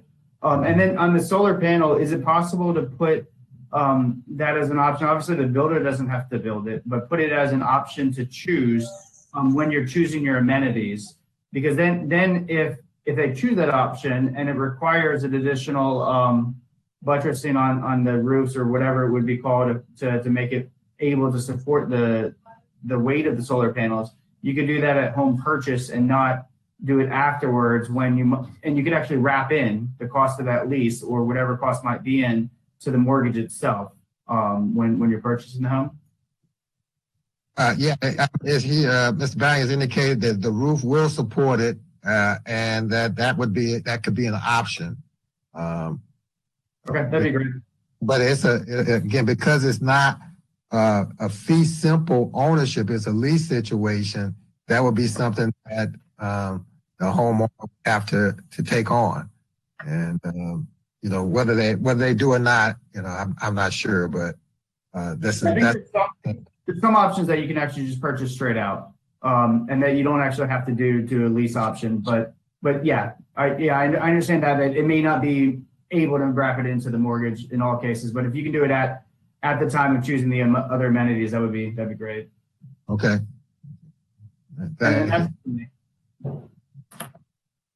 Okay. That was it for you, Commissioner Doerner. Commissioner Giraldo. No questions, Madam Chair. Okay, thank you. All right, so we've asked the questions. Mr. Clay, was there anything you were here to add? Or were you here if there are any questions? I'm here just for questions. Okay. Okay, so does the board have any questions of the engineer or Mr. Zhang, do you have anything to add, either one? No, thank you. Okay, all right, seeing none, is there a motion? Madam Chair, I move that we adopt the findings of staff and approve DSP-20038 AC-20014 and TCP2-053-02-03, along with the associated conditions as outlined in staff's report. And that's it. Okay, we have a motion from Commissioner Washington.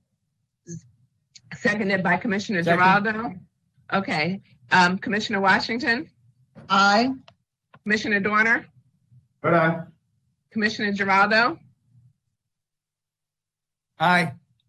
The ayes have it 4-0. Thank you. Thank you very much. Okay, thank you.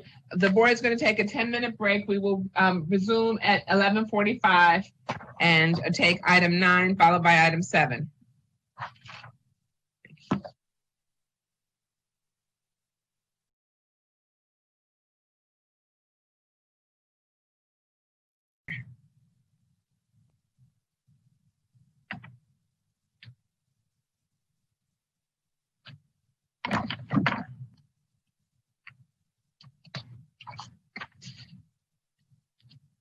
Okay. The Prince George's County Planning Board is back in session. As I indicated, we plan to take item 9 followed by item 7.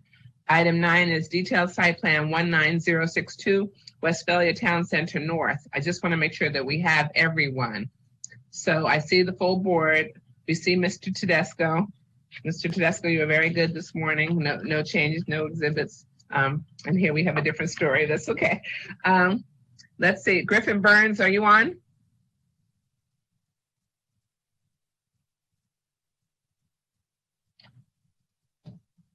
We see you signed up. Mr. Burns? Oh, he just stepped away for a moment. Oh, okay. I see.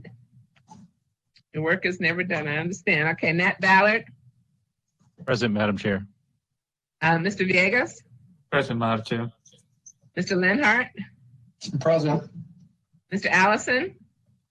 Present, Madam Chair. Uh-oh. Mr. Migelski. Present, Madam Chair. Am I close? You have it right on. Thank you. Okay, now I got to remember. Okay. Mr. Lakin or Lakin? Lakin, perfect. Present. Lakin, okay. Thank you. Mr. Miller?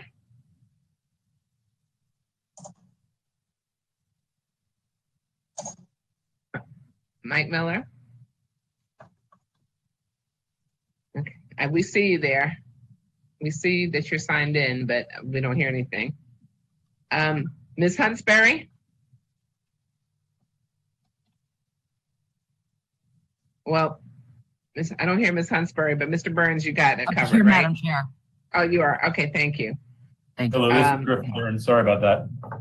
Okay, no worries. Okay, and Mr. Miller is signed on. Okay, and we also have Mr. Hurlbut, who we can see. Good to see you. Mr. Bruce? Sean Bruce? Yes, ma'am, I'm here. Okay, and Cheryl Fischel? Present, Madam Chair. Did I pronounce that correctly? No? You did, ma'am. Okay. Okay, thank you. That concludes the sign-up list. We have, I can't even begin to tell you how many exhibits we have. I think we have 18 exhibits. And I'll let Mr. Hurlbut go through those. Okay. All right. So with that, Mr. Hurlbut, you were on. Good morning, Madam Chair and members of the Planning Board. For the record, Jeremy Hurlbut with the Urban Design Section. The project before you is detailed site plan DSP 19062 Westphalia Town Center North. As a matter of housekeeping, I would like to advise of the additional backup, which includes applicants' revised conditions, as well as an additional 17 exhibits, which are primarily for architecture and demonstrating community outreach from the applicant. Additionally, staff has provided one staff exhibit, a memo with additional findings with regards to the CSP amendment proposed with this DSP. With that, the applicant has requested the applicant's request is for the development of 605 single-family attached dwelling units and 34 single-family detached dwelling units within Phase 4 of the Westphalia Town Center development. Next slide. The site is located in southern Prince George's County in Planning Area 78 and Council District 6. Next slide. More specifically, the subject property is on the south side of Millwood Road, approximately 2,500 feet north of its intersection with Maryland Route 4. Next slide. The subject property is zoned mixed-use transportation oriented, or MXT zone. Next slide. And the subject property is located within the surface area of the right runway and the noise intensity zone of the military installation overlay zone. Next slide. The aerial photo illustrates the existing conditions of the vacant property, which is 88 acres in size and is located just north of the existing townhomes in Westphalia Town Center and to the west of single-family detached existing homes on the right of the screen. Next slide. The site map reflects the original varied topography of the site, which has since been graded. Next slide. The master plan road map shows Woodyard Road, or Master Collector Road 632 in blue, and Water Lily Way, or Collector 636 in green, which will both run north-south through the development, connecting Westphalia Town Center and the Parkside developments. Next slide. The bird's eye further illustrates the existing conditions with the regional stormwater pond in the northeast corner of the site and the existing residential that surrounds the property. Next slide. The site is within the 2007 approved Westphalia sector plan and its location is represented by the star in this graphic, which is just outside the town center. Next slide. This subject application, which is approximately 88 acres, covers the northeast portion of the overall Westphalia Town Center project, which has a total land area of 478 acres. This will be phase 4 of the overall development that was approved by CSP 07004-01. Next slide. The applicant proposes to construct 34 single-family detached and 605 single-family attached townhouses and a 5,597 square foot community center with a pool. The illustrative plan shows the grid of streets will provide connectivity throughout the development with the large pond in the northeast corner of the site and recreational facilities spread throughout. Next slide.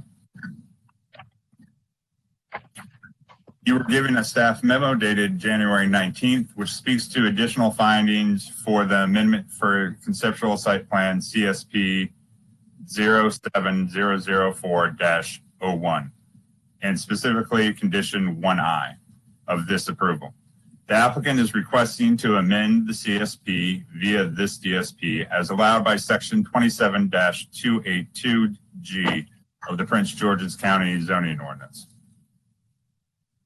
In this instance, the amendments are requested to modify the CSP to increase the maximum number of front-loaded garage townhouse units.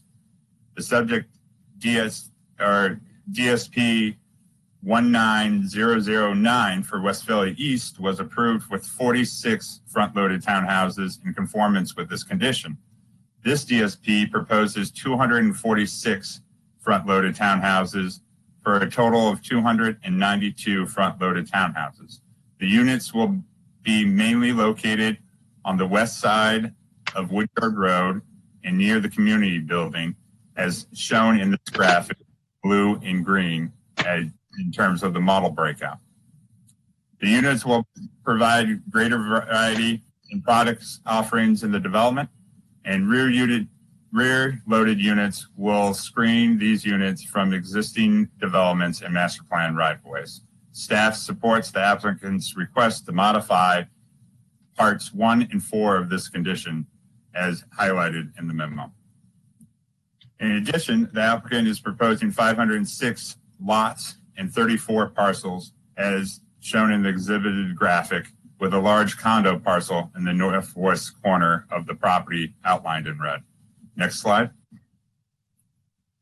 This graphic highlights the location of 2-story townhouses outlined in blue. The edges, as previously stated, of these units will be screened by rear-loaded 3-story townhouses along the perimeter and master plan right-of-ways. Next slide.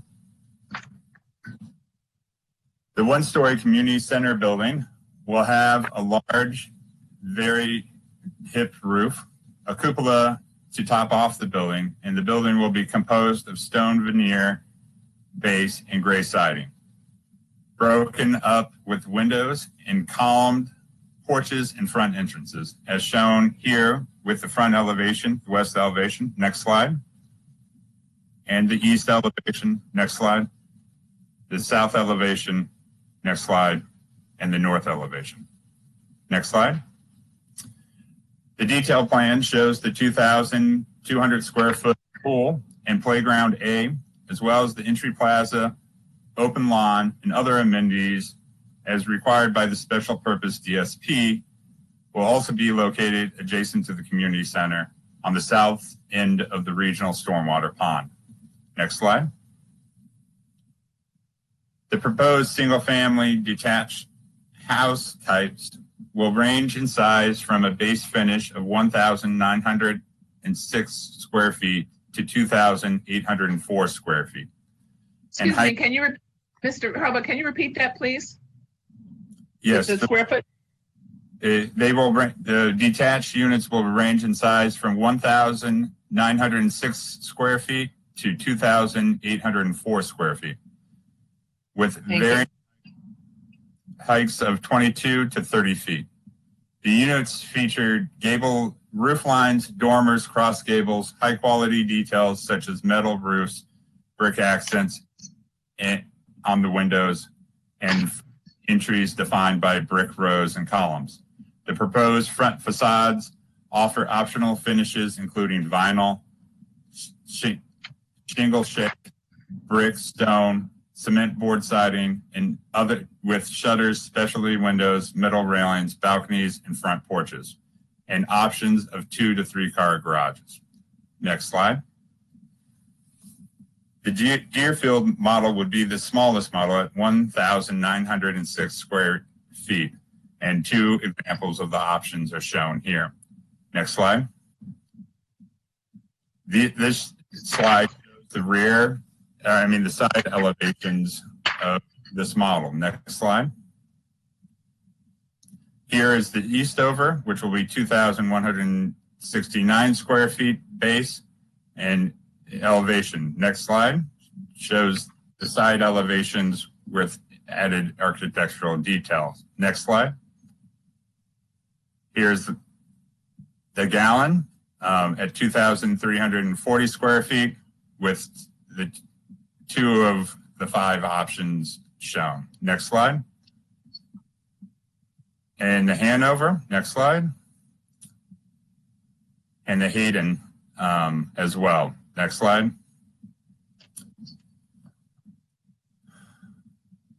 These units are 2-story townhouses. The proposed single-family attached housing types as a whole will range in size from a base finish of 1,500 square feet to 2,471 square feet, and a height of approximately 24 feet for the 2-story units, which includes the Andrews, shown here. Next slide. The Delmar, or the Andrews side elevations. Next slide. The Delmar, which is a front-loaded. Next slide. And the Delmar, side elevations for the Delmar. Next slide. And the Delmar 2. Next slide. And the Delmar side elevation. Next slide. The units feature gable roof lines, dormers, cross gables, and high-quality details such as brick accents on the windows and front entry defined by brick rows or columns, and proposed front facades offer optional finishes including vinyl brick and cement boarding sidings with shutters, specialty windows, and front porches. Next slide. The 3-story units, including the Columbus, as shown here, will be approximately 40 to 44 feet in height and 3 stories, with similar finishes as those of the rest of the community. Next slide. The other units include the Lafayette with front-loaded garages, as shown here. Next slide. The Royal. And next slide. All right. And the Royal. Next slide. And this shows the side and rear elevations of the Royal as well. Next slide. This graphic shows the brick frontages with the 70%. Wait, no. What slide are you on? 40. The one that doesn't show brick frontages. This exhibit shows the shows where they are? frontages. Okay, and got it. As detailed in pink, with 70% of those frontages along the perimeter and master plan right-of-ways having 70% brick. And out of 50 and 30%. Next slide. The bike ped exhibit, which shows sidewalks on both sides of all streets and trail connections, as well as bike facilities within the development, including a trail within Collector 636 right-of-way in the northwest corner of the project, which will be unimproved with this project, but dedicated. Will house a trail that will connect to Melwood Legacy Trail to the north. Next slide. This slide shows the varying buffer that will be retained along the existing single-family development or single-family homes to the east of this project. Next slide. The public roads, or this map shows public roads, private roads, and alleys, with public roads being shown in blue, private in red, and alleys shown in purple. Next slide.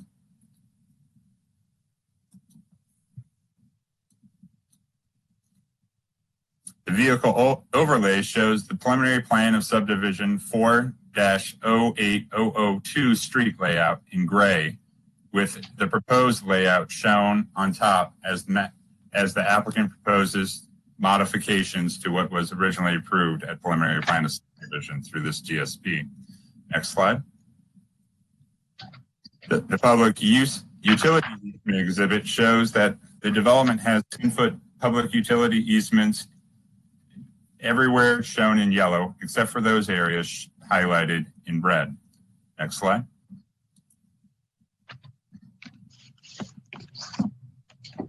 The recreational facility map shows the distribution of recreational facilities throughout the development for this phase. Next slide.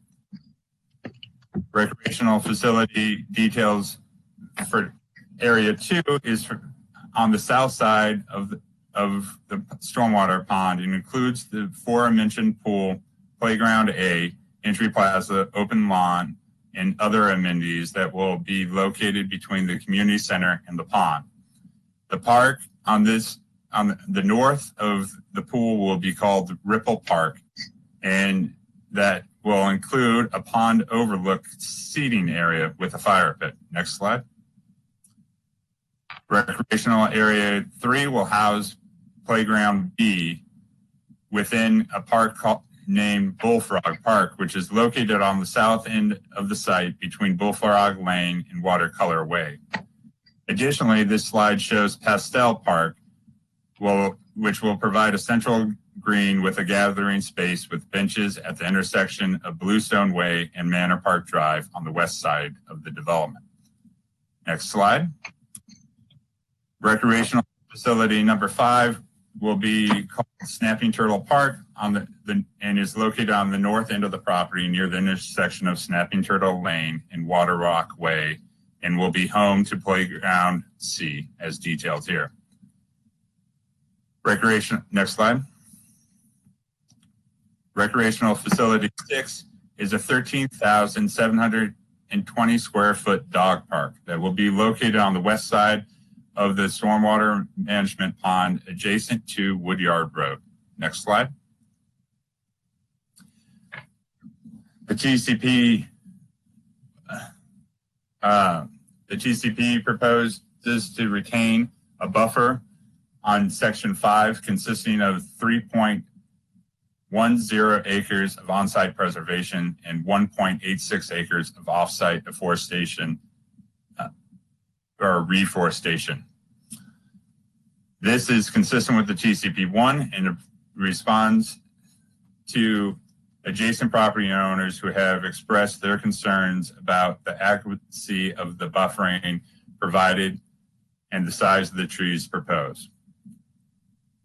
Prior to the certification of the DSP, the TCP2 shall be revised to address the conditions reflected in the staff report. The urban design staff recommends the planning board adopt the findings of this report and approve detailed site plan DSP 19062 and type tree conservation plan TCP2-029 1213 for Westphalia Town Center North. The applicant has proposed revisions to the staff conditions, which staff is in support of. Additionally, staff has submitted a memo dated January 19th with additional findings with regards to the amendment proposed for CSP-07004-01 that may be amended via this DSP in order to modify the CSP to increase the maximum number of front-loaded garage townhouses. Staff further wishes to read into an additional condition into the record, as the applicant did not provide complete architecture before this hearing. The new recommended condition would be condition 1Y and reads as follows. Provide side and rear elevations for all architectural models for review before certification by the urban design section as designated by the planning board. Staff believes the applicant is in agreement with this condition, and this concludes staff's presentation. Thank you. Thank you, Mr. Hurlbut. Can you repeat what you said just before the new proposed condition 1Y regarding the front-loaded garages? Because I'm specifically looking at the Andrews, I think it's Andrews 2. My hard copy of the PowerPoint, the pages are different. Yeah, I'm looking at Andrews model, the 2-story townhome. So my pages are different. For me, it's page 29. And it looks like the doors are recessed there. So what did you say about the front loaded? Yes, so the applicant is requesting to amend the CSP through the DSP, which is permitted. And within the CSP, there is a condition that essentially sets a cap on the number of front-loaded units within the Westphalia Town Center development.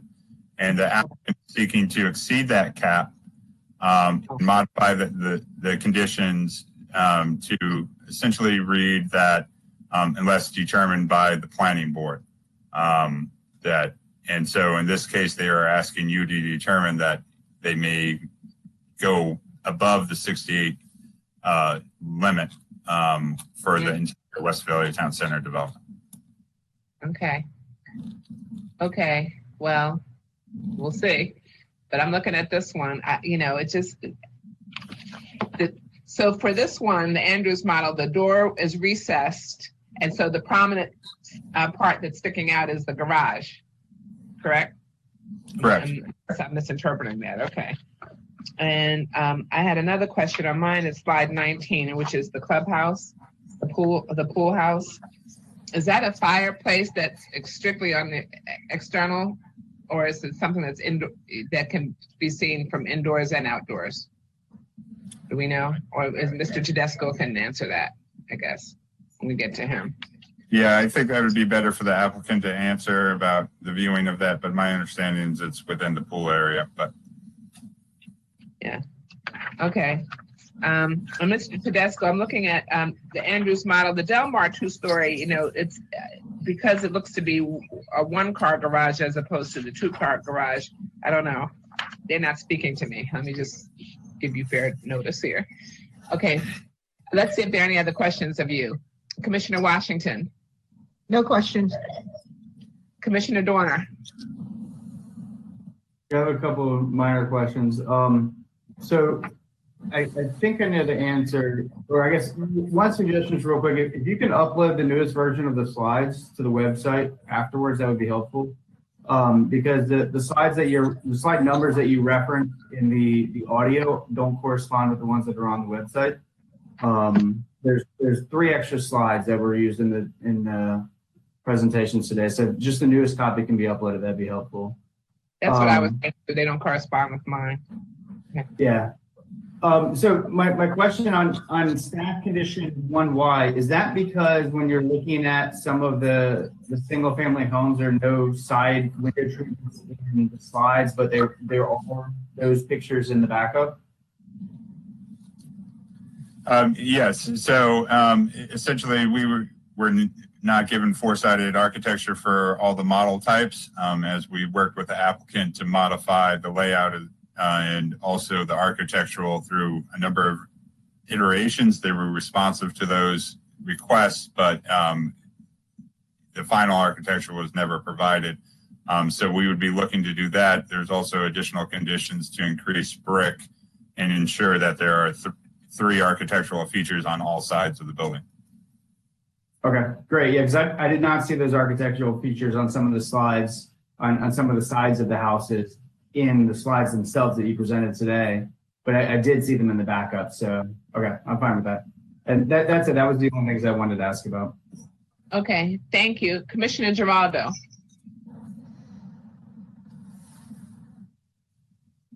No questions. Thank you.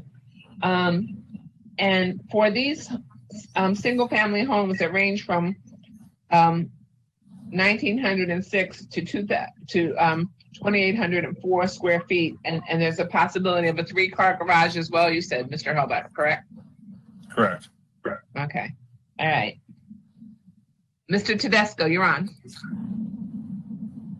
Good afternoon, Madam Chair, members of the Planning Board. For the record, Matthew Tedesco, the law firm of McNamee Hosey.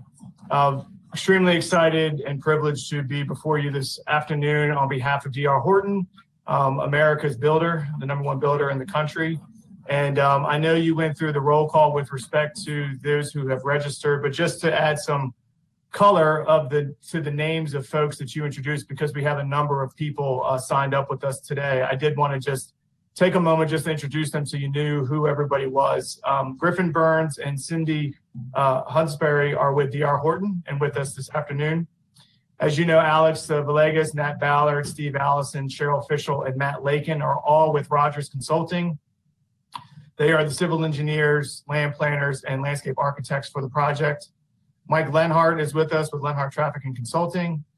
Dan Smigelski is with Wade Architecture. And we also are joined by Mike Miller, who is with the Walton Company. They are the master developer, current property owner for this phase 4. I want to thank Mr. Hurlbut for his presentation. Although Mr. Tedesco, I'm going to stop you for a quick second because I need to make this announcement. So we will be breaking somewhere around, ideally 12:45, but we can probably push it to maybe 1 o'clock. So that means whatever we're not done in this case or the next case will be taken after our lunch break. I just want to put everyone on notice. Thank you. I'm sorry, go ahead. I will endeavor to have this one wrapped up before the break. Okay. With that being said, I do want to thank staff, Mr. Hurlbut, Ms. Kozak, as well as staff from Transportation Planning, Environmental Planning. We worked quite extensively for a very long time to get this application processed and to you all. You may notice on the staff report, this detailed site plan was accepted in June. I think it was June 30th. So some 6 or 7 months ago, it was accepted. As you know, you have a 70-day review period. We extended and waived the 70-day action period, I think at least 3 times. In order to continuously respond and address not only staff's comments, but also comments that we heard in our virtual community meetings, for which we hosted 2 of them. But with that being said, I think what you have before you in those efforts, not only from the applicant's concessions and in improving upon not only the layout, the street layout, but also the architecture, the rec amenities and so forth, I think we have a much better product and project from where we started back in June 30th, when this application was accepted. And for that, I want to publicly thank your staff and the community. And I think that's indicative of the fact that we do not have any community members signed up here today, which I think is a huge compliment to this applicant and to this development team, given the Westphalia project nature that exists. With that also being said, part of my presentation, I do want to maybe kind of revisit some things that I know that the board is probably all too familiar with, but I think it bears a little bit repeating, and I'll try to be fairly brief. But as you know, the Westphalia area, the vision of the 2002 general plan recognized development at centers and corridors. The Maryland 4 corridor was identified as a place where growth was to be concentrated. In particular, the Westphalia area in that general plan was designated as a potential regional center. That was in 2002. Fast forward to 2007, the Westphalia sector plan and sectional map amendment was adopted. And the crux of that plan was to implement the vision of the 2002 general plan. The Westphalia Town Center was designated as a regional center with a possibility as a metro center in the sector plan. That plan envisioned a development to be served by Metro Rail, which we all know now is not coming to the Westphalia area based upon the WMATA plans. But nevertheless, that was the vision in the plan in 2007. It recommended very high density, especially in the core of the town center. Upwards of over 1 million square feet in office, commercial, retail. This property is not in the core; it's in the edge to the north, phase 4, as shown on one of the slides that Mr. Hurlbut went through with you. 7 years after the sector plan came forward, and in between that time, it's between 2007 and 2014, this planning board approved various development applications consisting of conceptual site plans, preliminary plans, detailed site plans for infrastructure, detailed site plans for special purposes, which were really the recommended, and then some amendments there too. But in 2014, the game changed a little bit. The Plan 2035 for the county's new general plan was adopted. And that changed the direction for the town center and the Westphalia area, but primarily for the town center. This plan, unlike the general plan, focused on development on existing transit centers and not the corridor development areas. It redesignated the town center as a local center and no longer a regional center. And further, WMATA removed the possibility of Metro extending out to the Westphalia plan area. After 2014 and 2019, the county underwent a comprehensive housing strategy for housing opportunities for all. And in particular, as it relates to this application, I would highlight targeted strategy number 1 of that plan, which is to encourage new context-sensitive development that expands housing types to serve the county's diverse population and distinct geographic character. That strategy also seeks to right-size housing investment to meet the needs of the county's very diverse population. The strategy recognizes that a wider range of housing opportunities should be implemented. And that's critical. A wider range of housing opportunities should be implemented. The strategy accounts for the unique urban, suburban, and rural characteristics of the county. And those characteristics can be seen in the Westphalia town area with respect to a very targeted core area that is neo-urban block type development. As you move towards the edge, which is this, you start transitioning more to a more suburban, medium density type. And then as you extend further north into Parkside, which is on the fringe, it becomes even more suburban and surrounds the commission's regional park. So this team's approach to this detailed site plan was very thoughtful, very intentional, to not continue with the same neo-urban block type approach that really is focused around the core of the Westphalia Town Center, and really come up with different planning development strategies as you radiate out towards the core into phase 4 and ultimately into Parkside. Again, this was very thoughtful transition that we undertook, and that is indicative of what you saw on some of the slides with respect to the redesign of the roads. Although we worked very closely with your transportation planning section to make sure that all of their needs were and issues were addressed, the grid is much more fluid. It provides curves, it provides windows, it provides many opportunities, which I will show in one of our exhibits. The other key point was the diversity of product type. Although this is within the town center area, we do want these areas as being developed by not just one master developer, but subsequent builders and multiple builders, as we are seeing as the Westphalia Town Center continues through the development process. We don't want everything to, at least we don't think, and we would contend that we don't want everything to look the same. We want consistency. And I think you see that through the architectural elevations that you have, regardless of 2-story or 3-story units. and the single family detached. We do want some consistency, and our architect is with us today to speak to the elements that they pulled from the architectural DSP to include into these elevations that you see to provide that sense of consistency, but also we don't want a situation where we have over 2,000, total of 2,000 townhouse units all looking the same. That also goes to really the ability to provide different products for multiple different buyers. A lot of people like townhouses. Not everyone like or want 3-story townhouses with a lot of steps. Some people want front-loaded versus rear-loaded because they want a little bit of a backyard. All of the townhouses that we have either have standard or optional deck sizes. And the front-loaded certainly have the ability to have backyards, which don't exist with rear-loaded townhouses. The other point I wanted to highlight, and I don't know if this is a good time to have all of our exhibits. I should have probably set out by having all of our exhibits marked, Madam Chair. Forgive me for going in a sequence, but you know what?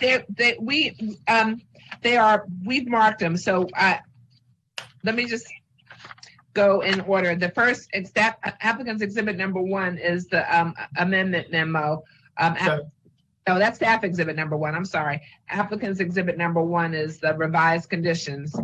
And then it goes on in the sequence. Applicant's exhibit number 2 is the rendered DSP.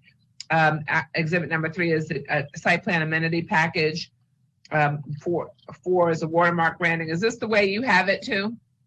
I'm one number off because I have staff's exhibit as my exhibit 2, but I can adjust. If I could have Mr. Flanagan go to our backup, which you have marked as exhibit 4, I believe, which is the watermark theming and branding. Yes.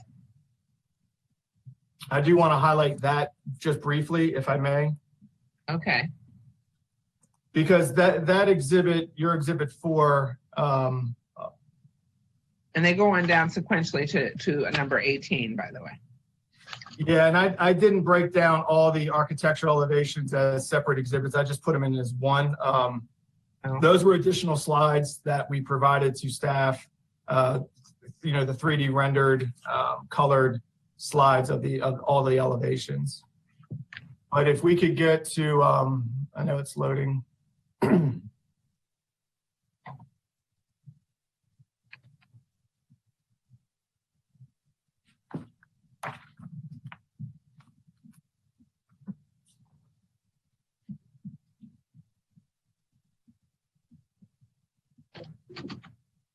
I think it's page 8.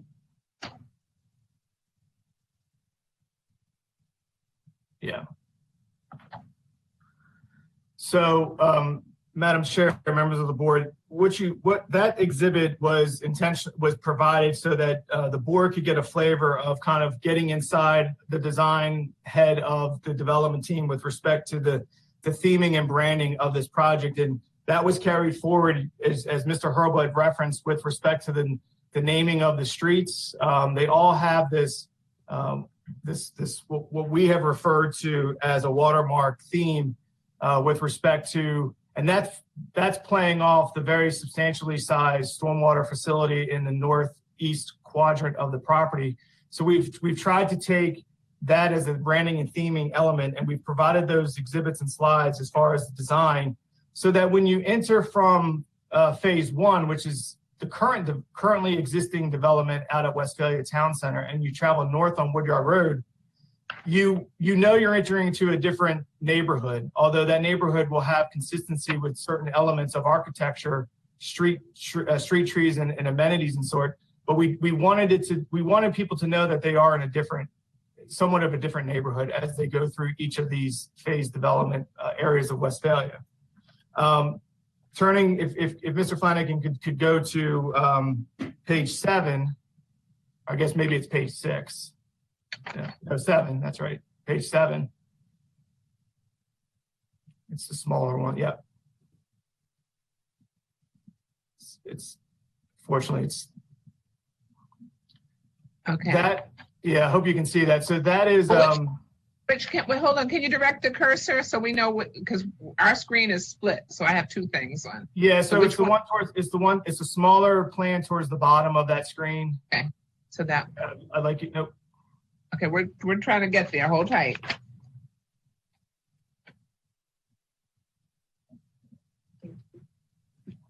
That's it.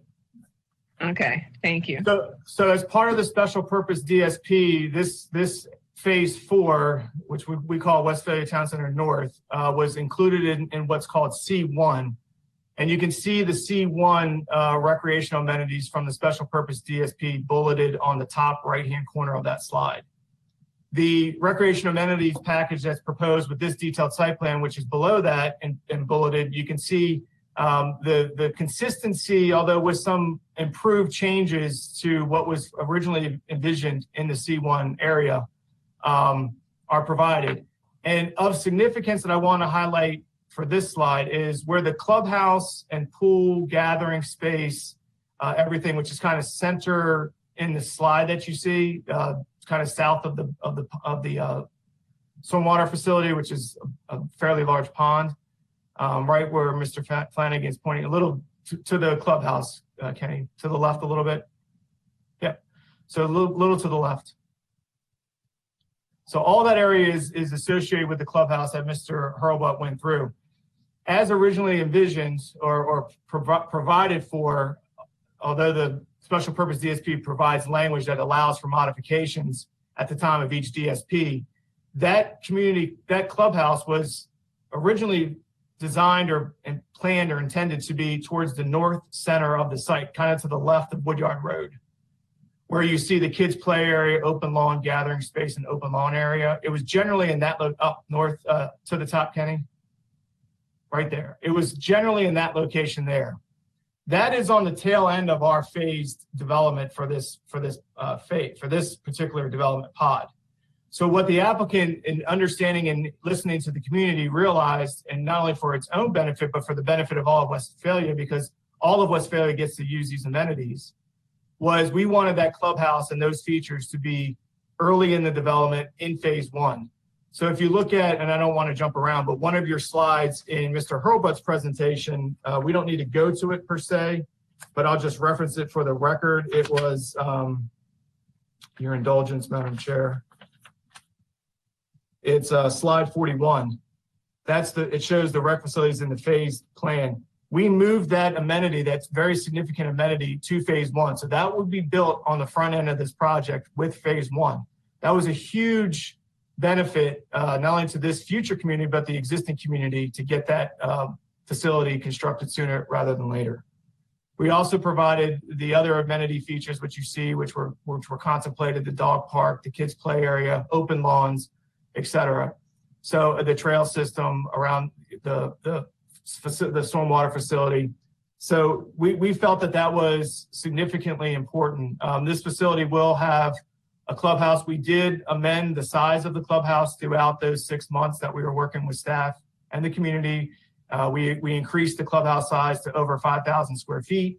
The pool itself is over 2,200 square feet, and the deck area around the pool is over 8,000 square feet, as you can see there. We've dimensioned out all the other amenity features that coexist with this proposal. So we're very pleased and excited with the planning that Rogers did and the willingness of D.R. Horton to accommodate those very significant rec facilities and amenities.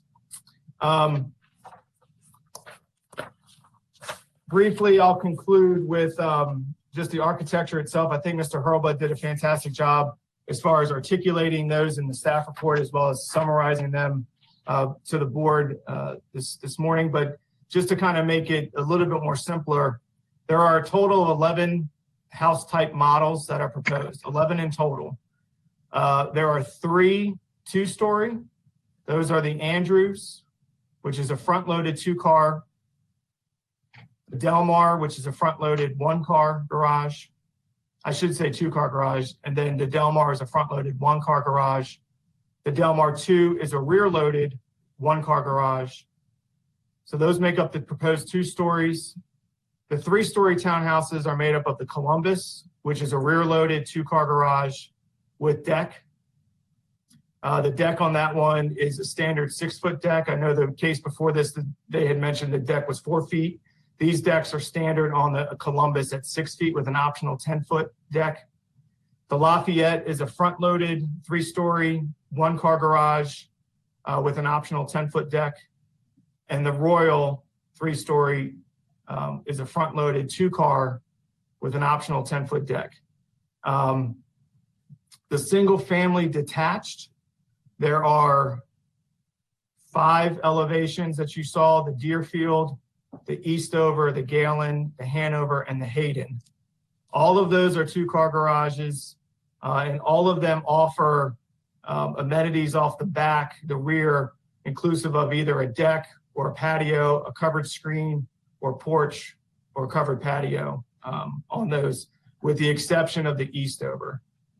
As far as the rear elevations for the single family detached, unfortunately, the only thing in the record, which you don't have before you on the PowerPoint, with respect to the rear elevations, the ones that were not provided were for the single family detached for the Deerfield, the Galen, the Hanover, and the Hayden.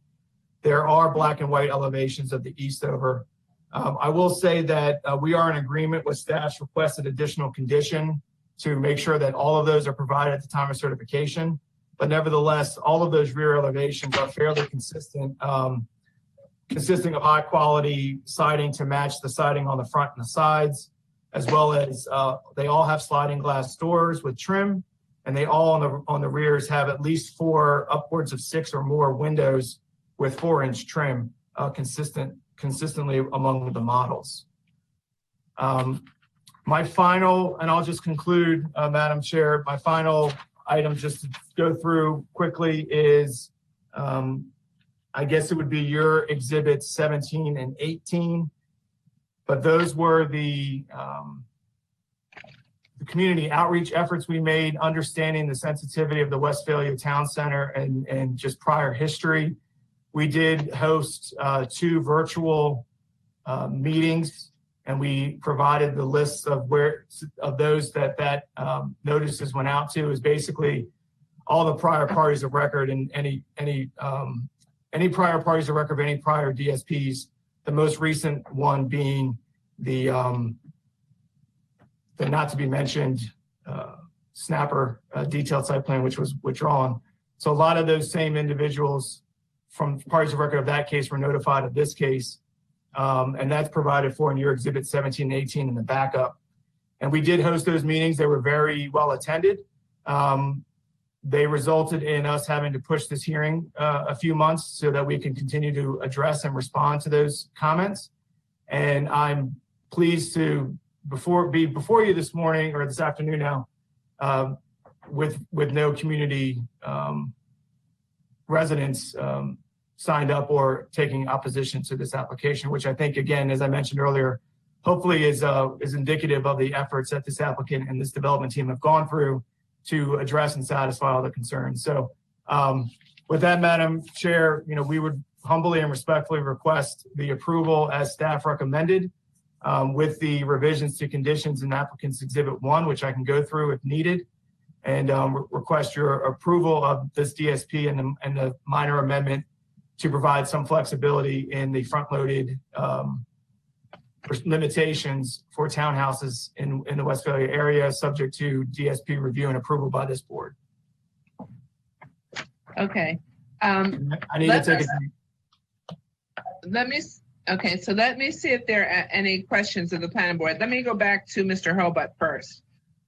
So we have applicants exhibit number 1, which are the proposed revised conditions. They seem to be self-explanatory, including 1I, which is unless modified by DPI. So regarding the curb ramps with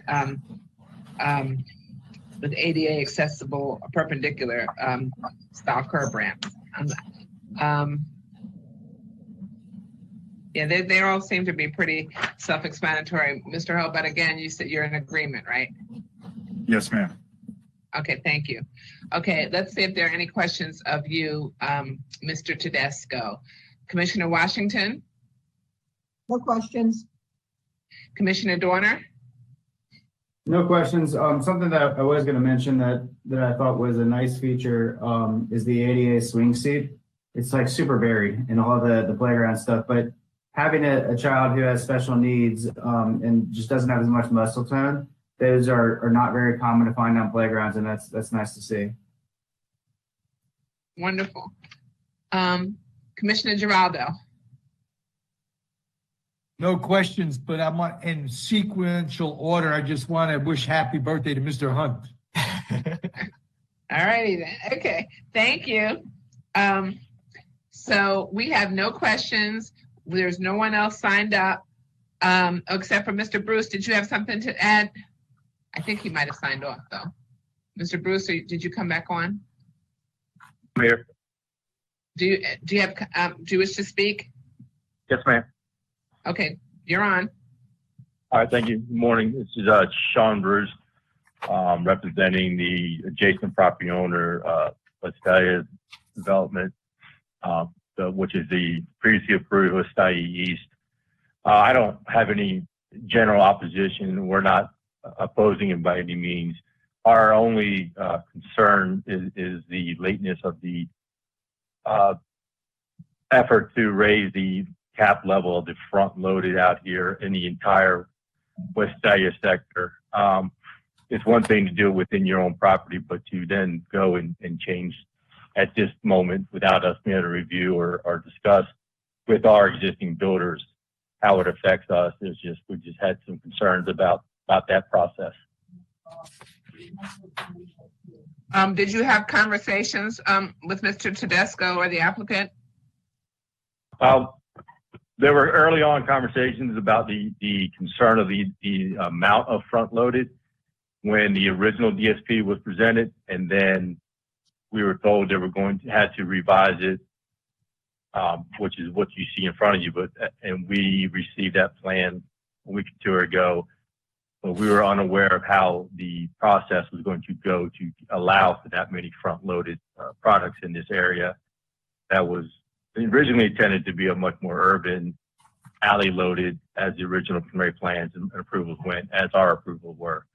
So it was just, we were waiting to see how today was. And Tuesday, I guess, the additional backup showing that they were going to, or try and change the condition to allow the cap rate, I guess, so to speak, which I don't remember there ever being a cap. It was just flat out 48 total or 68 total. To change that to 200 over almost 300 units, it just raised a little concern that our builder were not available to look through it yet. But we're not in opposition to it. It was just the process. Okay, well, I'm going to have Mr. Tedesco respond to that. The other, this may be a mistake on somebody's part. It could be ours or but most of the Rogers Consulting folks are signed up as proponent. I have Ms. Fischel signed up as an other with Mr. Bruce. Is that a mistake? Yes, she's a proponent. Okay, thank you. Okay, so then Mr. Tedesco, do you wish to respond to Mr. Bruce? Yeah, thank you. And I want to thank Mr. Bruce for his comments. And we have, this development team has worked with his development team. And I think we all can acknowledge and recognize we all know each other extremely well. We've worked on projects together. We have, expressed desires to continue dialogue and communication to include probably every day this week with that development team. And those efforts extend back to a year ago, if not longer, with respect to just working together and collaborating, because we all have our own responsibilities with respect to the special purpose DSP. And so, working together is always in everyone's best interest. And we have sought and will continue to do that. I had conversations this week with Mr. Bruce's attorney that went very well. I know my client has spoke to representatives of Mr. Bruce's company, and as I understand, those conversations have gone well. So I don't think there's a lack of communication here. For one. Second, let me just say, with respect to the request to increase the percentage of the front-loaded townhouses, that's been part of this application since day one. We had provided way back, at least I did provided back in September the PowerPoint presentations that we share with the community to Mr. Bruce's attorneys and vice versa. In fairness, they provided their PowerPoint presentations of their proposals to us at the same time. And so at that time, in actuality, the number of front-loaded units from what you see today was even greater. In working over the last 5 months, I would say, with staff and also being responsive to those community meetings in September and in October, we've actually reduced the number of proposed front-loaded townhomes from what was originally part of the package when it was accepted back in June. So that number has actually come down. Moreover, we have redesigned the location of those front-loaded units, which is provided on slide, forgive me. It's provided on staff's PowerPoint slide 15. We relocated the location of the front-loaded to all be my lack of planning knowledge to be internal. We turned all the previously proposed front-loaded townhouses that were along Woodyard Road, which is MC 636 and Water Lily Way. We flipped those to be rear-loaded, similar to what Mr. Bruce had just indicated with respect to service by alleys, so that there is consistency with the core. And as you move towards the north along Woodyard Road, along the entirety of Woodyard Road, all you see are rear-loaded homes. You won't see any of the front-loaded homes because those are buried within the project.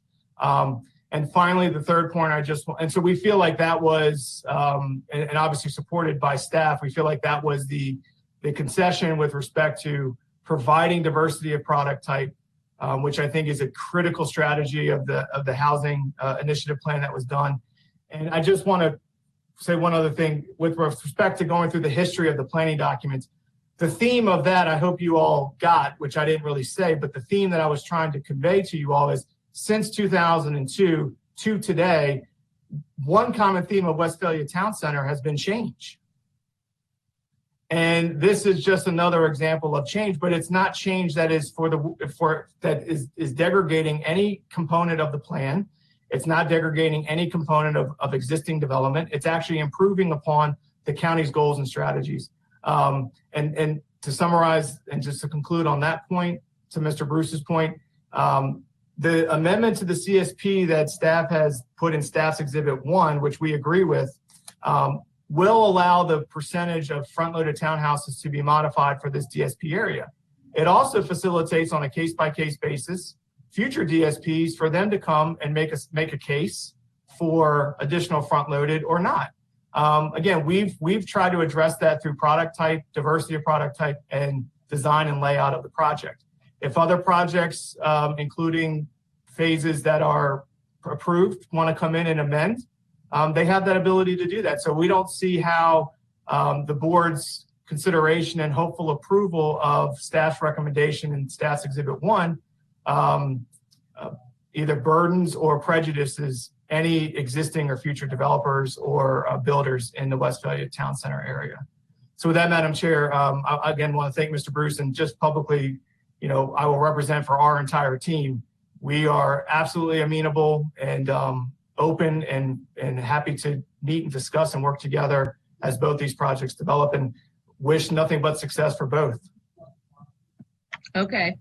Thank you, Mr. Tedesco, for your response. And one of the things that we took from your response is that that there was ample notice to Mr. Bruce's team. Whether everyone was aware of it or not remains to be seen. But Mr. Bruce, did you have anything in response? He wasn't opposed, but he just wanted to, it was a process issue. Okay. And Mr. Tedesco is correct. We have been working together for a long time now on this project and others, but again, I don't have any opposition. It was just just wanted to point out that the vehicle for making what Mr. Tedesco says are not detrimental changes to the plan was just unknown until Tuesday. So we're just making sure that that vehicle, we are able to understand that vehicle and our other people who have an vested interest in this project are also able to understand that as it goes forward.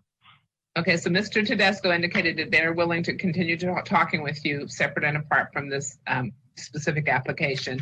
So let me see.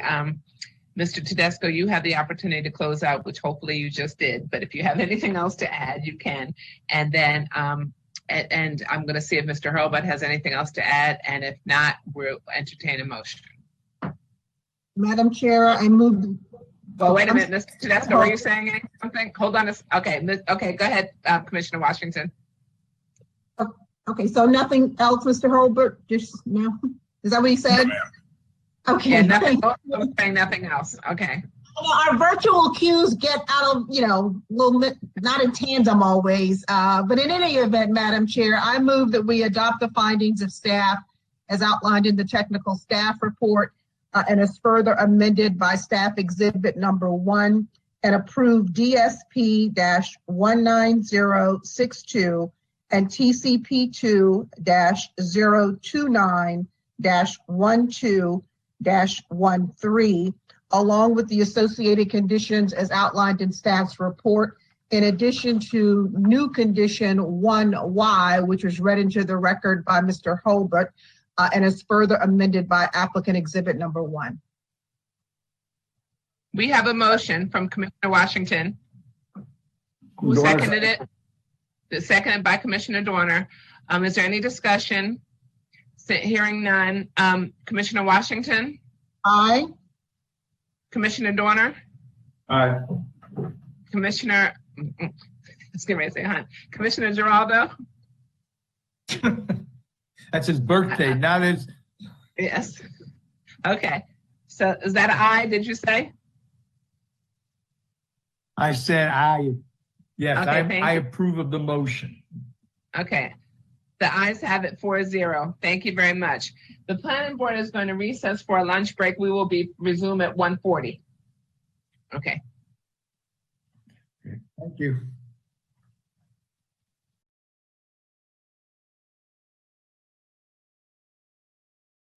Case, which is item 7, is the preliminary plan of subdivision 4-2003, Hope Village Center, Royal Farms, number 2828.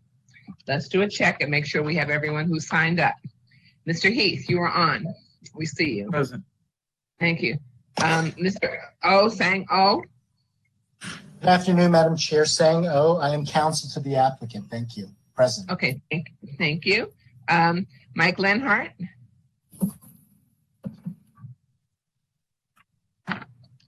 Present. Sorry about that. Okay, wonderful. Emily Dean. Present. Thank you. Jeff Deeds. Present. Jeffrey, I'm gonna get it wrong probably. Cassell. Council, yes, I'm here, Madam Chairman. Okay. Tamara Whitaker.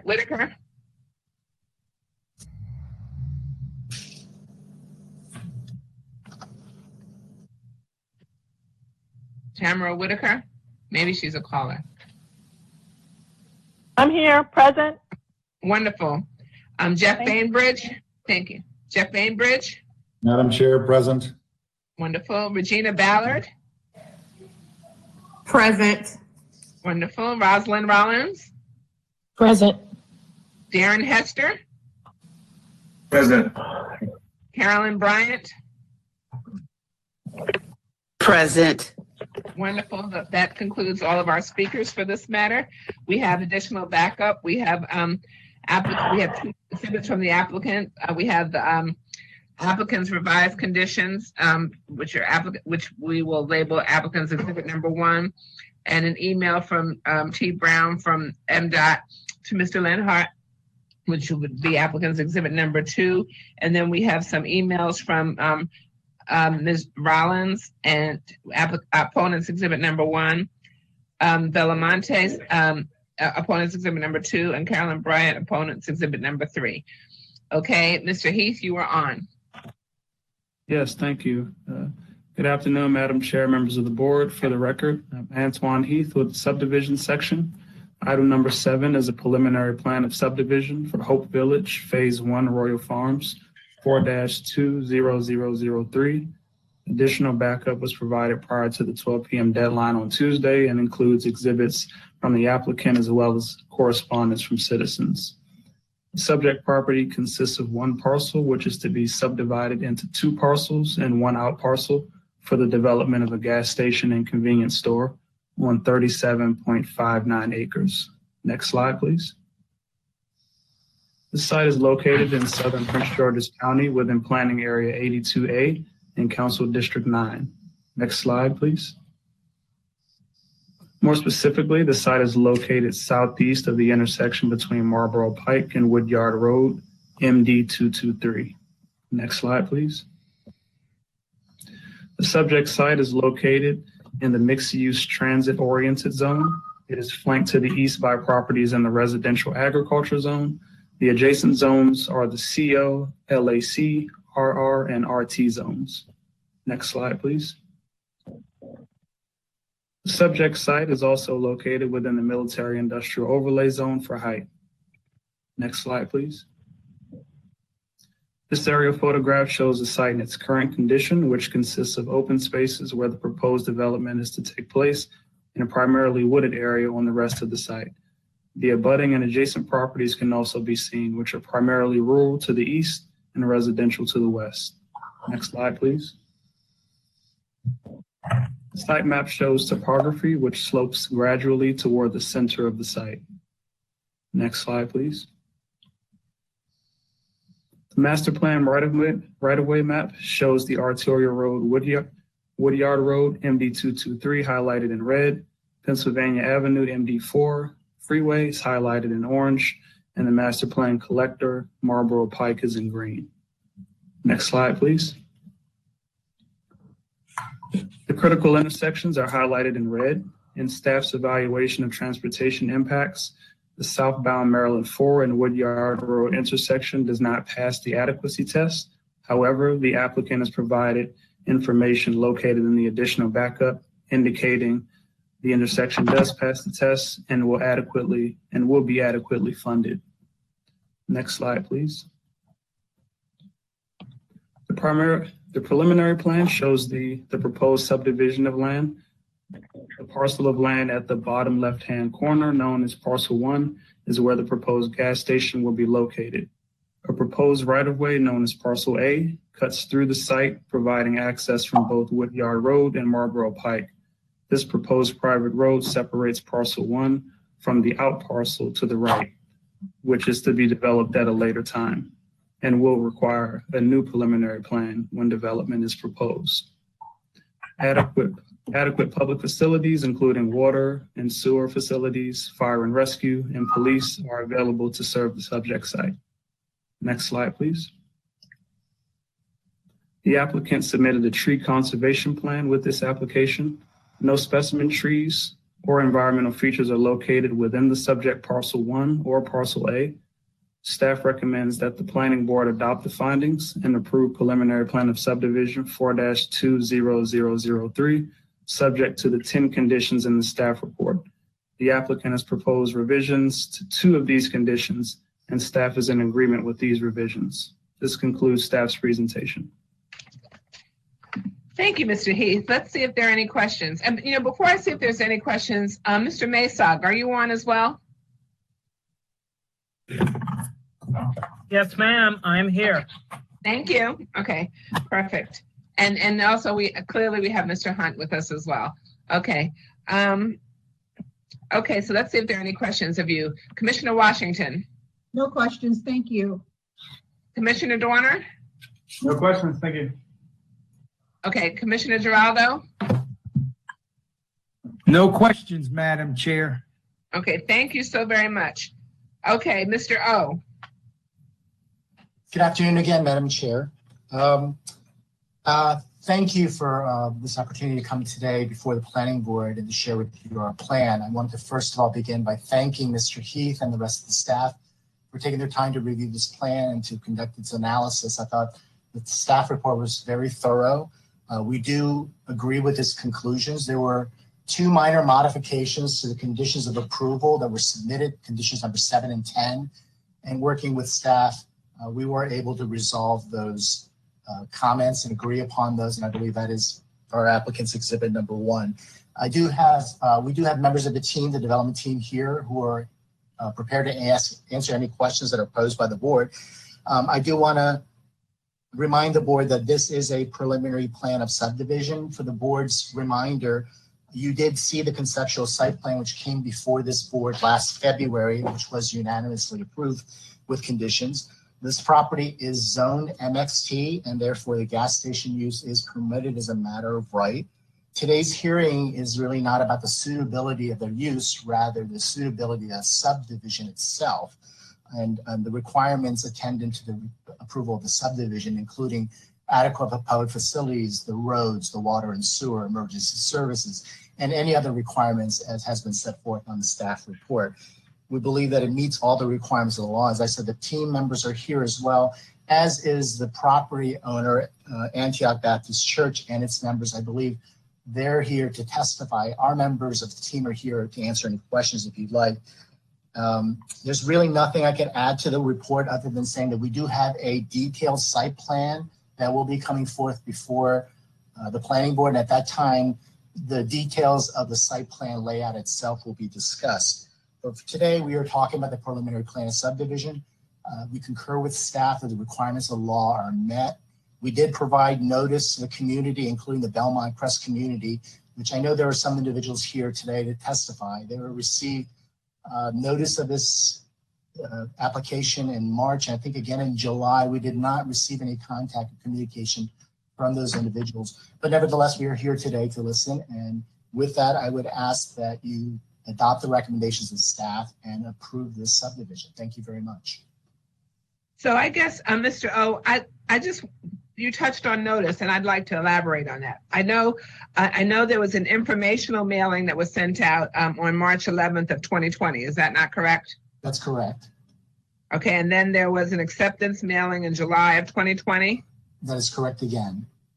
Okay, and then of course, and in those mailings, folks are able to reach out. You provide the contact information and invite folks to reach out if they so choose. Yes, Madam Chair. And it was the list that was generated that we were provided with. It's all adjoining property owners, any prior parties of record, and any municipalities within 1 mile. Okay, and then there was a sign posting. Yes, there was. Was that December? Yes, it was. Okay. My staff report indicates that the third notice was sign posting on December 22nd, 2020. That is correct. Okay. And one of the things I would like to go back to Mr. Heath or maybe Mr. Masog for a second, and then we'll come back and see if there's any questions of you. But Mr. Heath, you mentioned about the transportation, because I know that there are some transportation issues there, but some of the transportation improvements are fully funded in the comprehensive transportation plan. Is that not correct? Did I hear you say that, the CTP? Yes, that is correct. Yeah. And I'd like, if you want to explain it, that's fine. Otherwise, I'll have Mr. Masog explain what that means, because in accordance with the subdivision regulations. Okay. Yes, I'll refer to Mr. Masog. Or, okay. Or Mr. O, but Mr. Masog, can you address that as well, what that means? Of course I can. I'm Tom Masog from the Transportation Planning section. Fully funded in the State Consolidated Transportation Program means that there's full funding to build and complete the improvements. They are scheduled for completion. And in the case of this one, actually the improvements are being built by another developer, the Westphalia Town Center, which you heard just before your lunch break.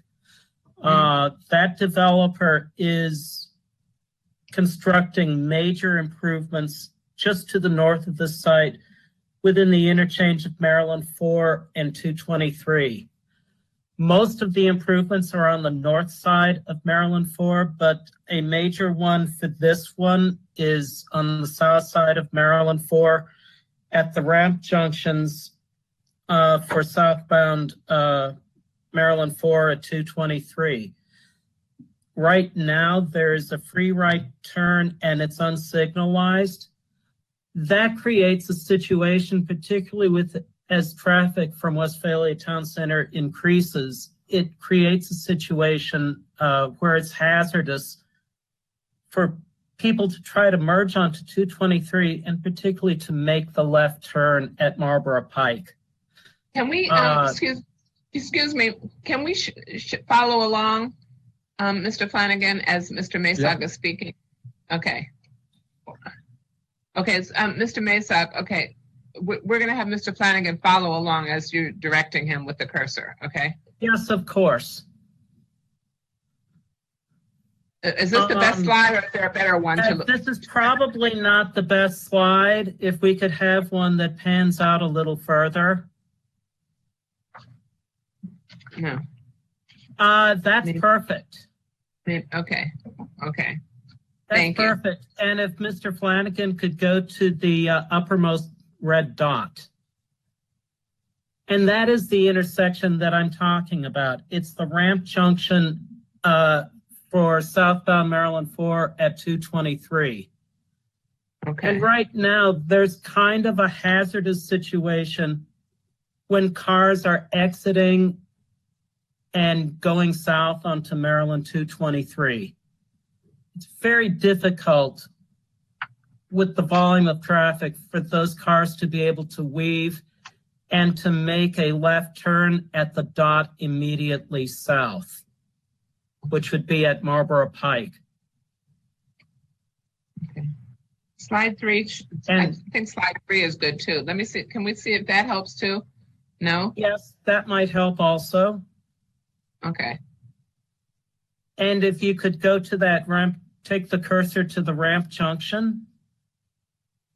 Yes, right there, right near there.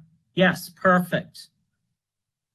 And many cars exit and make a left turn at the intersection immediately south. And if you could take the cursor just down a little bit.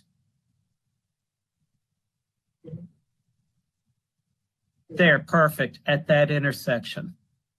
And of course, that's right next to where this is being built. The funded improvement will take away that free right turn, and so cars won't be going at speed on the southbound Maryland 223, but it will also signalize that ramp junction, which should make it a lot safer for cars to be able to turn south and go whichever way they want to at that intersection where the cursor is. Okay. And as I said, I have viewed the bonding, I've viewed the plans, and that is going to be done by the developer of Westphalia Town Center. Okay. That was fully bonded back in March, and they are constructing improvements as we speak. Okay. Thank you, helpful, Mr. Madam Chair? Wait, excuse me. Was that it for you, Mr. Maysog? That's it, unless you have questions or any of the commissioners have questions. Okay, I want to go back to our legal counsel for a second, because I know that if I'm not mistaken, 24-124 of the subdivision regs discuss adequate public facilities for transportation. And Mr. Warner, okay, you're on. Perfect. Can you address, when we hear a case for subdivision, there are a number of criteria that we have to view, and we can only review what is in the laws and the local ordinances and as interpreted by the courts. We can only review those standards that are relevant to a preliminary plan, not to a conceptual plan, not to a detailed site plan, but just those things that are pertinent to a preliminary plan. And there is a test for transportation in a preliminary plan, but I need for Mr. Warner to read what it says. And everybody else, please turn your mics off because there's some feedback. Mr. Warner? Thank you, Madam Chair. David Warner, Principal Counsel.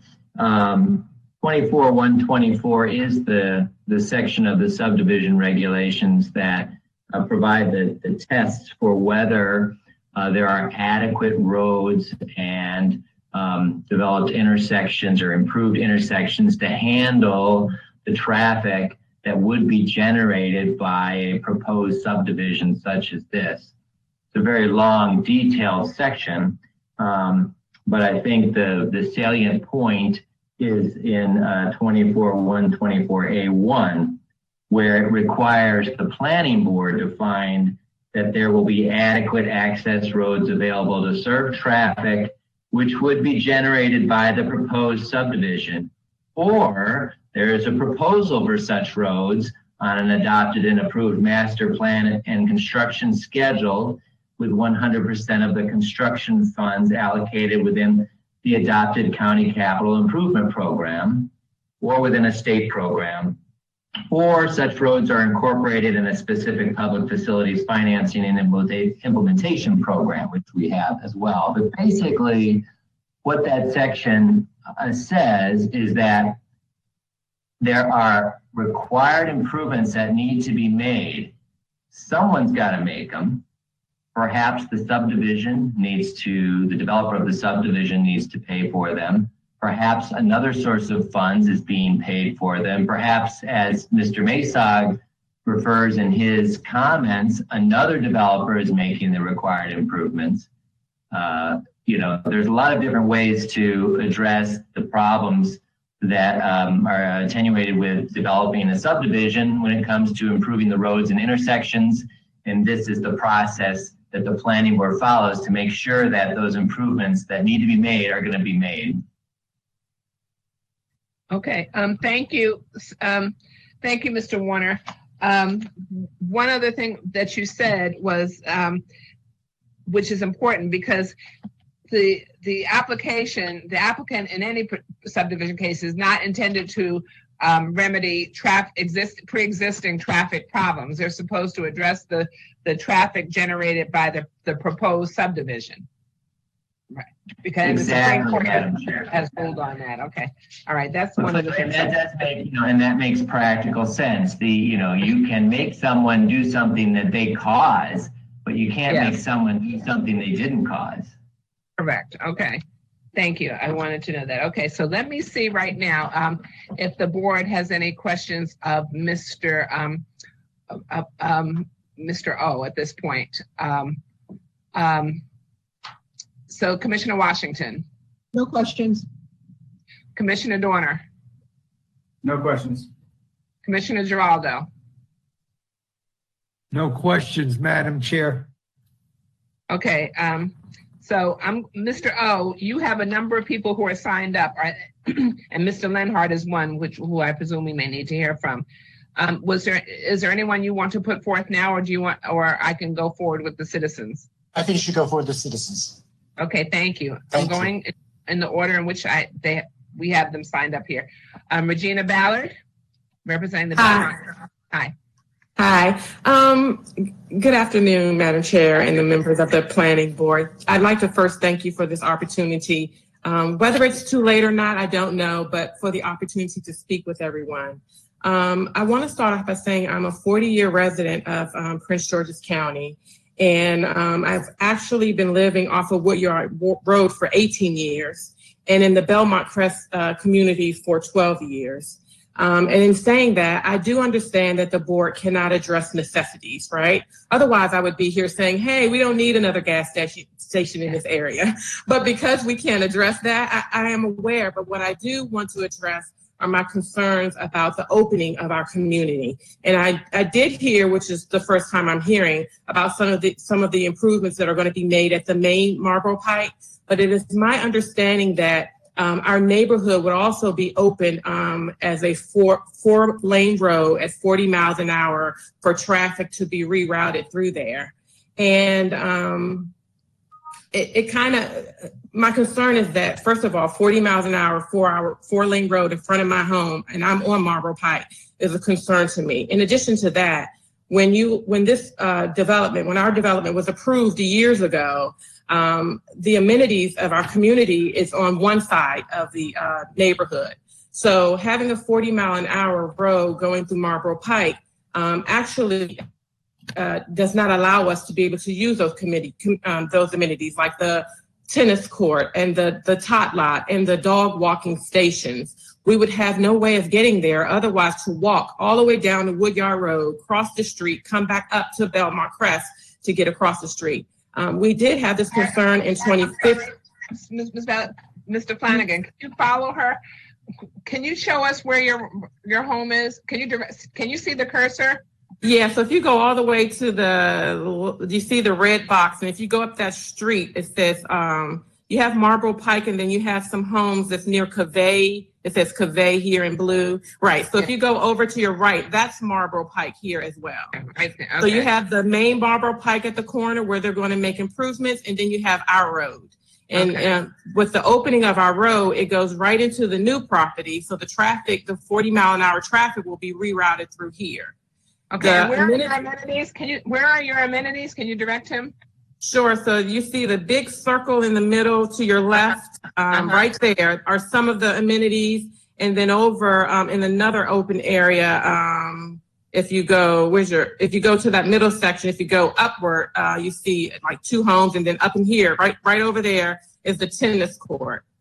Okay, so basically you're talking about those homes to the right. Okay, Mr. Flanagan, go to the right. And there, those homes would have to cross Marlboro Pike, you're saying, to get to those amenities. Right, all of us on this side in that cul-de-sac will have to cross across the street to get to our amenities.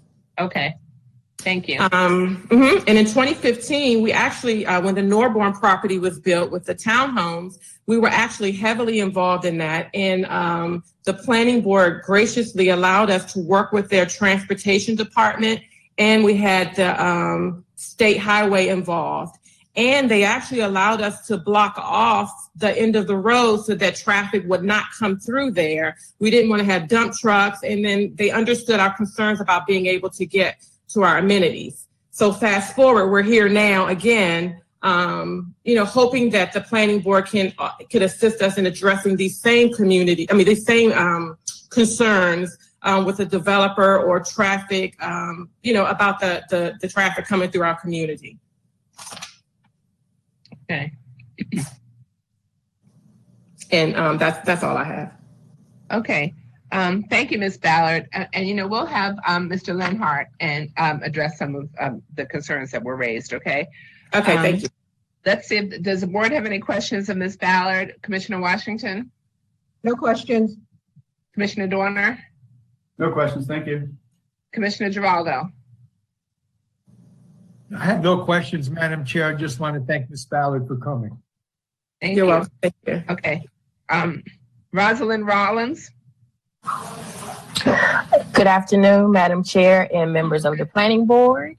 I am Rosalind Rollins, a resident of the Belmont Crest community located directly across from the proposed Hope Village Center Royal Farms project. Thank you for taking the time to consider my request today. In addition to the arguments presented by Ms. Ballard, I would also like to present that the Hope Center project poses a significant threat to the health, safety, and welfare of our community, and I kindly request that you reconsider Mr. Heath's recommendation and vote not to approve. The biggest threat to our health, living in such close proximity to a gas station, is exposure to benzene, carbon monoxide, and exhaust fumes. The dangers of engine exhaust and carbon monoxide are all well known. Benzene is a natural component in gasoline and found in high concentrations at gas stations and engine exhaust. Additionally, benzene is a known cancer-causing agent and has no safe threshold of exposure. As residents living within a 1 mile radius of a proposed gas station, the probability of being exposed to benzene and its negative impact on our health and that of our children is a major concern. In addition of a gas station in our in addition to the, a gas station to our neighborhood will bring more than just health risks. With it comes the increased possibility of crime threatening the welfare of our community and an increase in traffic that will place the residents at risk. The project proposes access points on Marlboro Pike and Woodyard Road. The Marlboro Pike access includes a new traffic pattern comprising 2 lanes reduced into 1. Please note that this portion of Marlboro Pike is on a commuter route and includes heavy commuter traffic already. The gas station will certainly attract additional traffic to this area. Also worth noting, persons exiting the gas station and turning left onto Marlboro Pike will have to cut across heavy commuter traffic, traveling both ways, disrupting traffic, causing further congestion and possibilities for accidents. Regarding the Woodyard Road access, there is no left turn option for patrons exiting the gas station onto Woodyard Road. Woodyard Road is another heavy commuter throughway, and the lack of a safe left turn option warrants concerns of patrons cutting across traffic, violating traffic flow designs to make a left turn onto Woodyard Road. The additional traffic and traffic patterns created by the project will not only increase frustration, but a number of safety concerns. Also relating to safety, it should be noted that convenience store employees suffer from a high rate of workplace homicide, second only to cab drivers. Finally, given the option to purchase a home next to a gas station or one that is not next to a gas station, it is fair to say that most would choose the latter. What happens when the homes near the gas station try to sell, but buyers continue to choose other properties? Sellers will have to lower their price to make it more attractive. When those homes do sell, they are counted as comps to similar homes throughout the neighborhood, creating a possibility to negatively impact a large portion of our home values. Will it affect all home values? No, but it will definitely affect some. I would also like to mention, I'm a longtime resident of Upper Marlboro. We've been in the Belmont Crest community for approximately 9 years.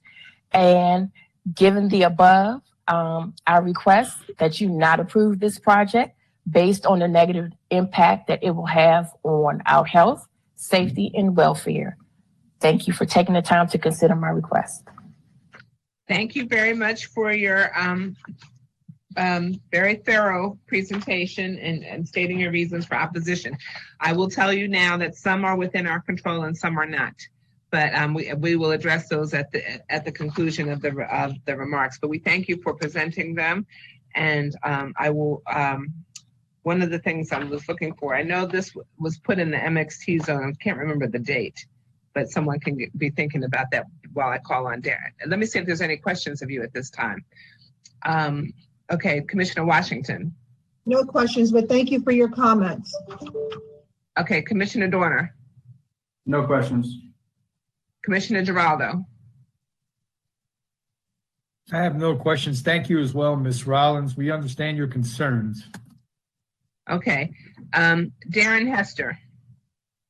Good afternoon, Madam Chair and Board Commissioners. For the record, my name is Darren Hester. I'm the president of the Belmont Crest Homeowners Association. What I do want to tell you about the opposition that we're opposing at this time would greatly negatively affect the community and Prince George's County at large with the increase in traffic, pollution, and the increase in crime. But what I would like to really speak to on this evening, this afternoon, is the increase in traffic due to the other speakers that already handled some of those other concerns.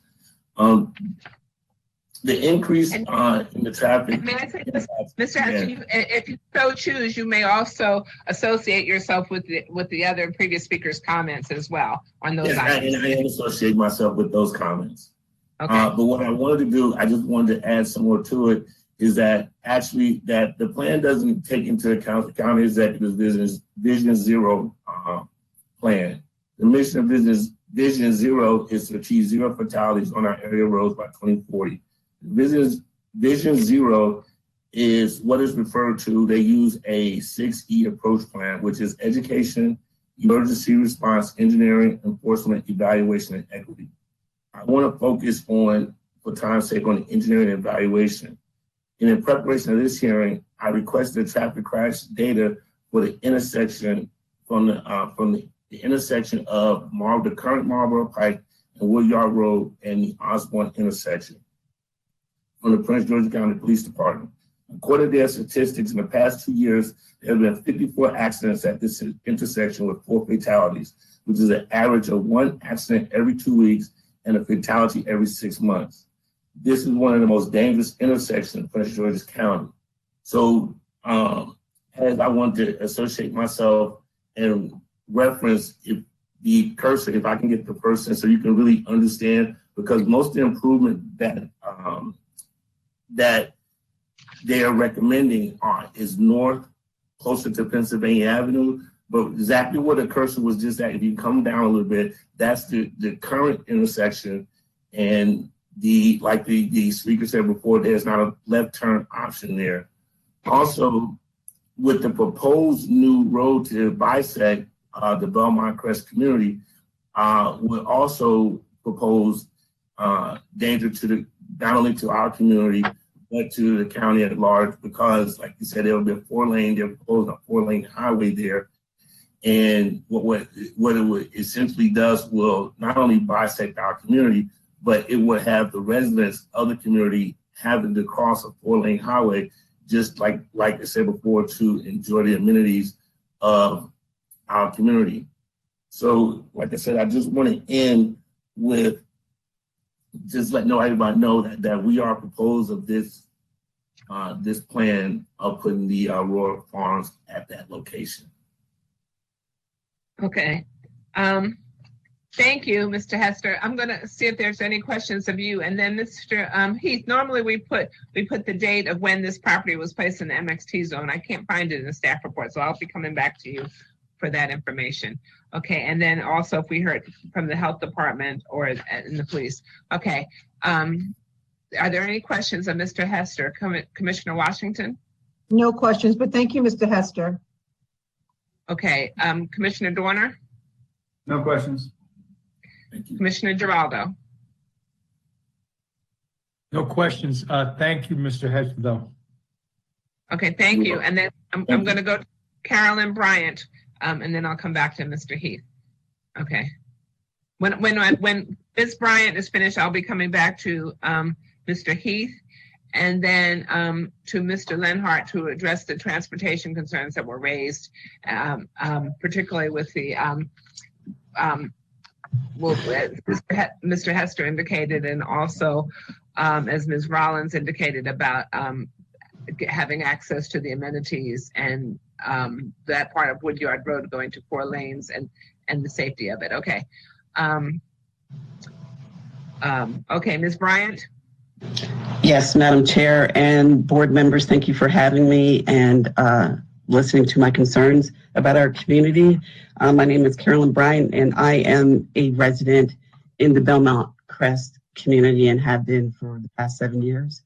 First of all, I'd just like to associate myself with all the comments that have been made thus far from members of the community. I agree with everything they have. So I will just add to the things that have already been said.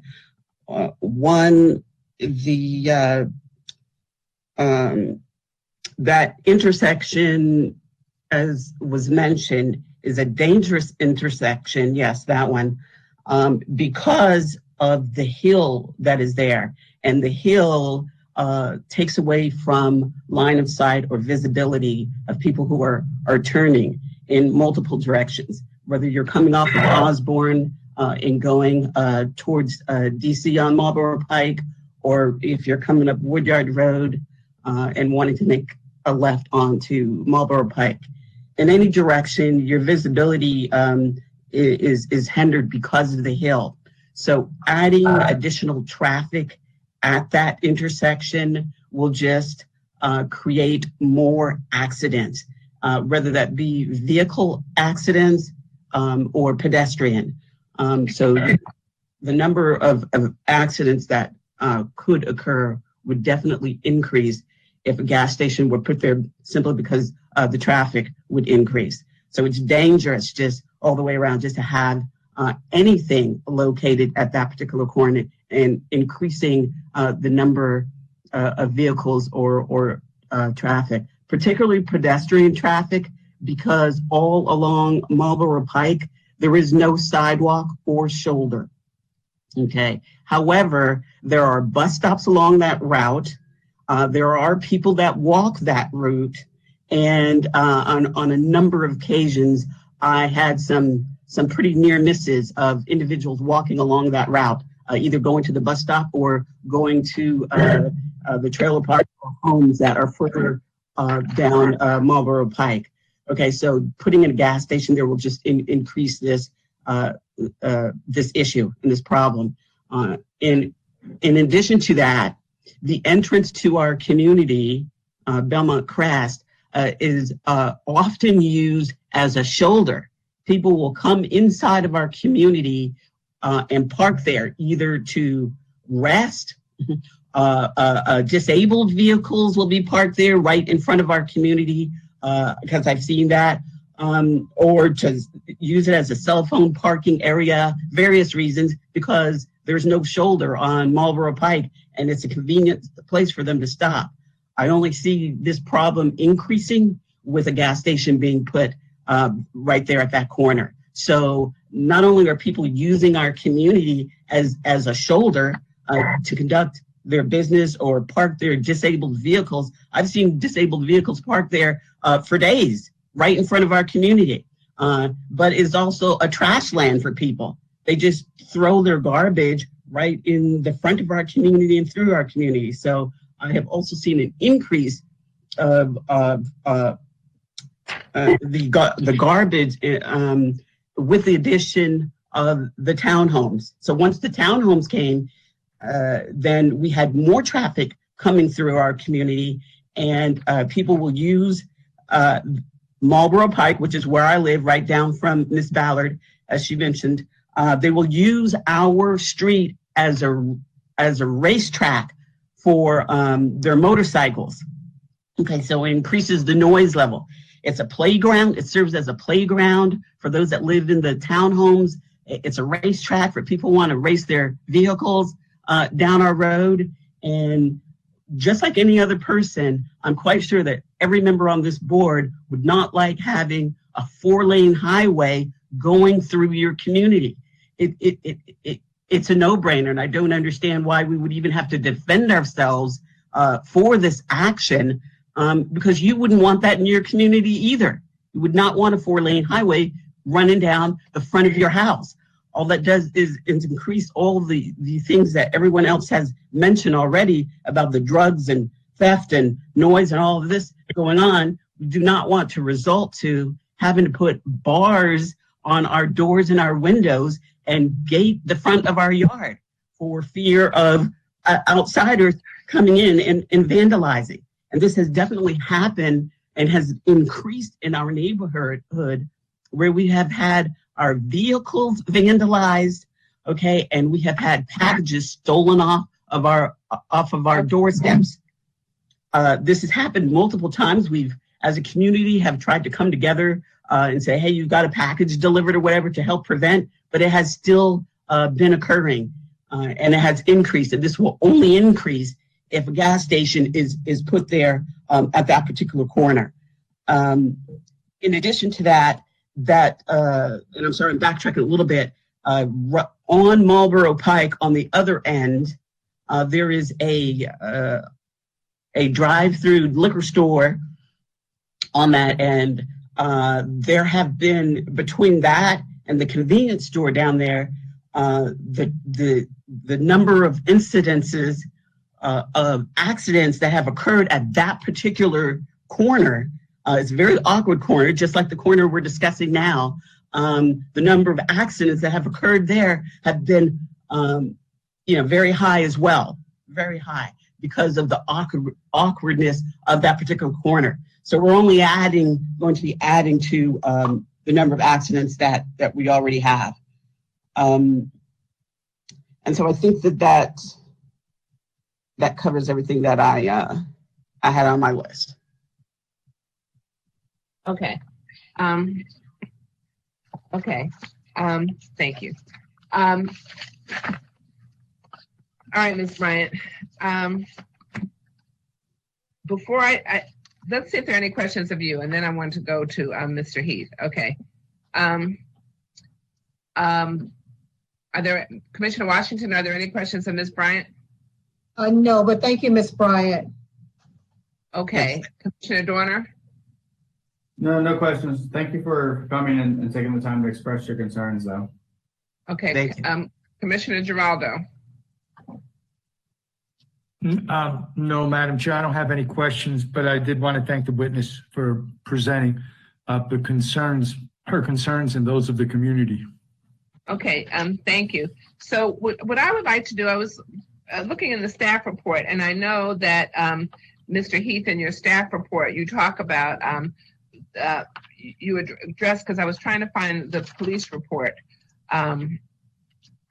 from that you referenced in your staff report, and it's in the memo dated November 16th, 2020, and it's in the backup.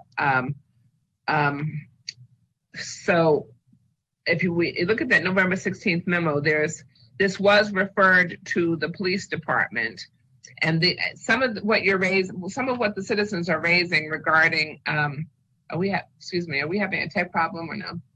We can hear you. Excuse Okay. me. Excuse me, Okay. Madam Chair. There was one item I left off. May I? Okay, go ahead. It's just to address, one of the board members mentioned earlier that we were notified on multiple occasions. I mentioned it. Okay. Yes, okay. So that we were notified on multiple occasions.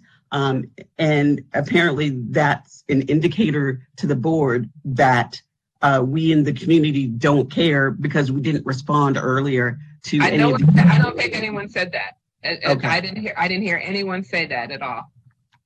What I did hear, what I asked the question was, I didn't draw that conclusion. I asked the question because I know by law that there has to be an informational mailing, which did take place on March 11th, and an acceptance mailing on July 13th, 2020, and a signposting on December 22nd, 2020, with this date on it.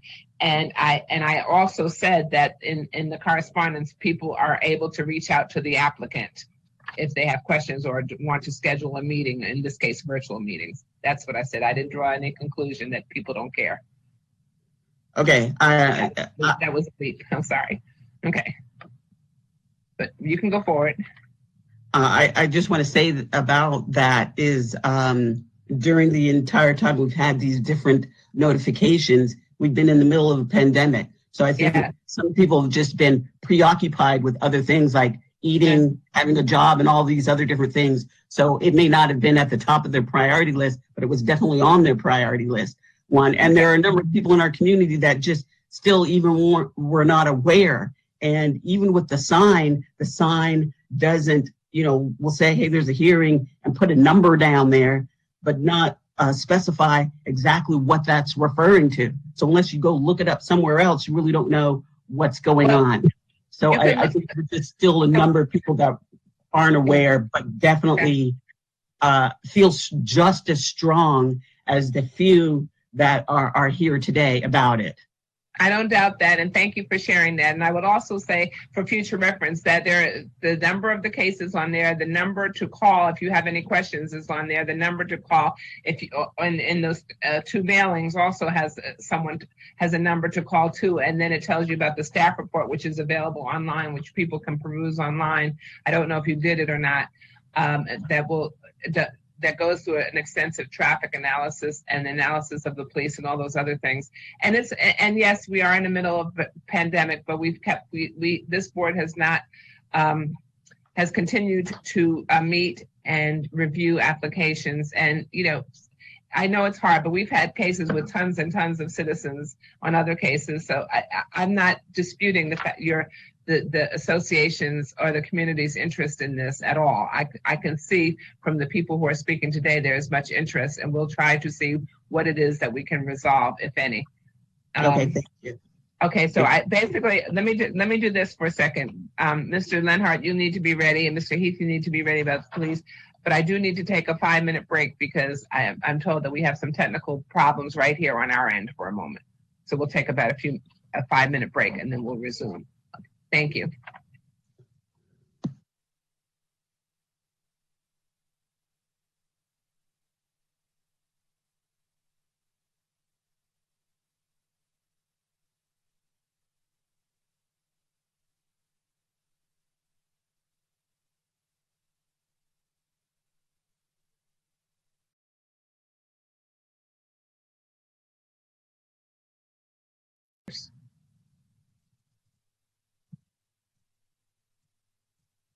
I said 5 minutes, okay. 2 down. Okay, we got everybody. But you know, that ended up being about 2 minutes. So I'm a little bit earlier. It took about 2 minutes instead of 5 minutes. So I do want to make sure that everyone we need is still on. Ms. Ballard, are you still on? Yes, ma'am, I'm here. Wonderful. Ms. Rollins, are you still on? Yes, I'm here. Thank you. Thank you. Mr. Hester? Yes, I'm still here. Ms. Bryant? Yes, I'm still here. Okay, wonderful. And Mr. O, I can see you. Okay, is your team still here? Mr. Lenhart, I know we're going to need you. They are. Okay. All right. Okay. Mr. Heath, when was this property placed in the MXT zone? 1994. Okay. Yes, this is part of the 2013 Subregion 6 Master Plan. Okay, so it was placed, so the property was placed in the MXT zone 27 years ago. Okay. And let me ask this question. No?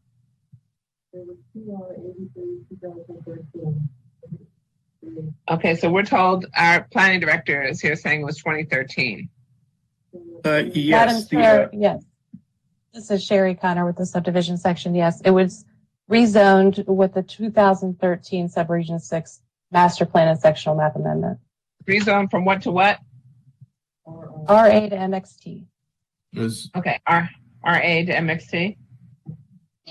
I'm told RR. The planning director is saying RR. Okay. Well, anyway, it was rezoned to MXT in 2013. Okay, that's what I wanted to know. Okay. Okay. I would like to turn to our legal counsel. Well, let me just say this first. Every week we are here. Prior to COVID, all of us would be in person, but every week we hear cases, and some are easier than others, and some have more challenges than others, and some we have citizens who are very impassioned, and understandably so. This body is charged with reviewing applications in accordance with all the laws that have been enacted by a legislative body or as interpreted by the courts. We make no laws.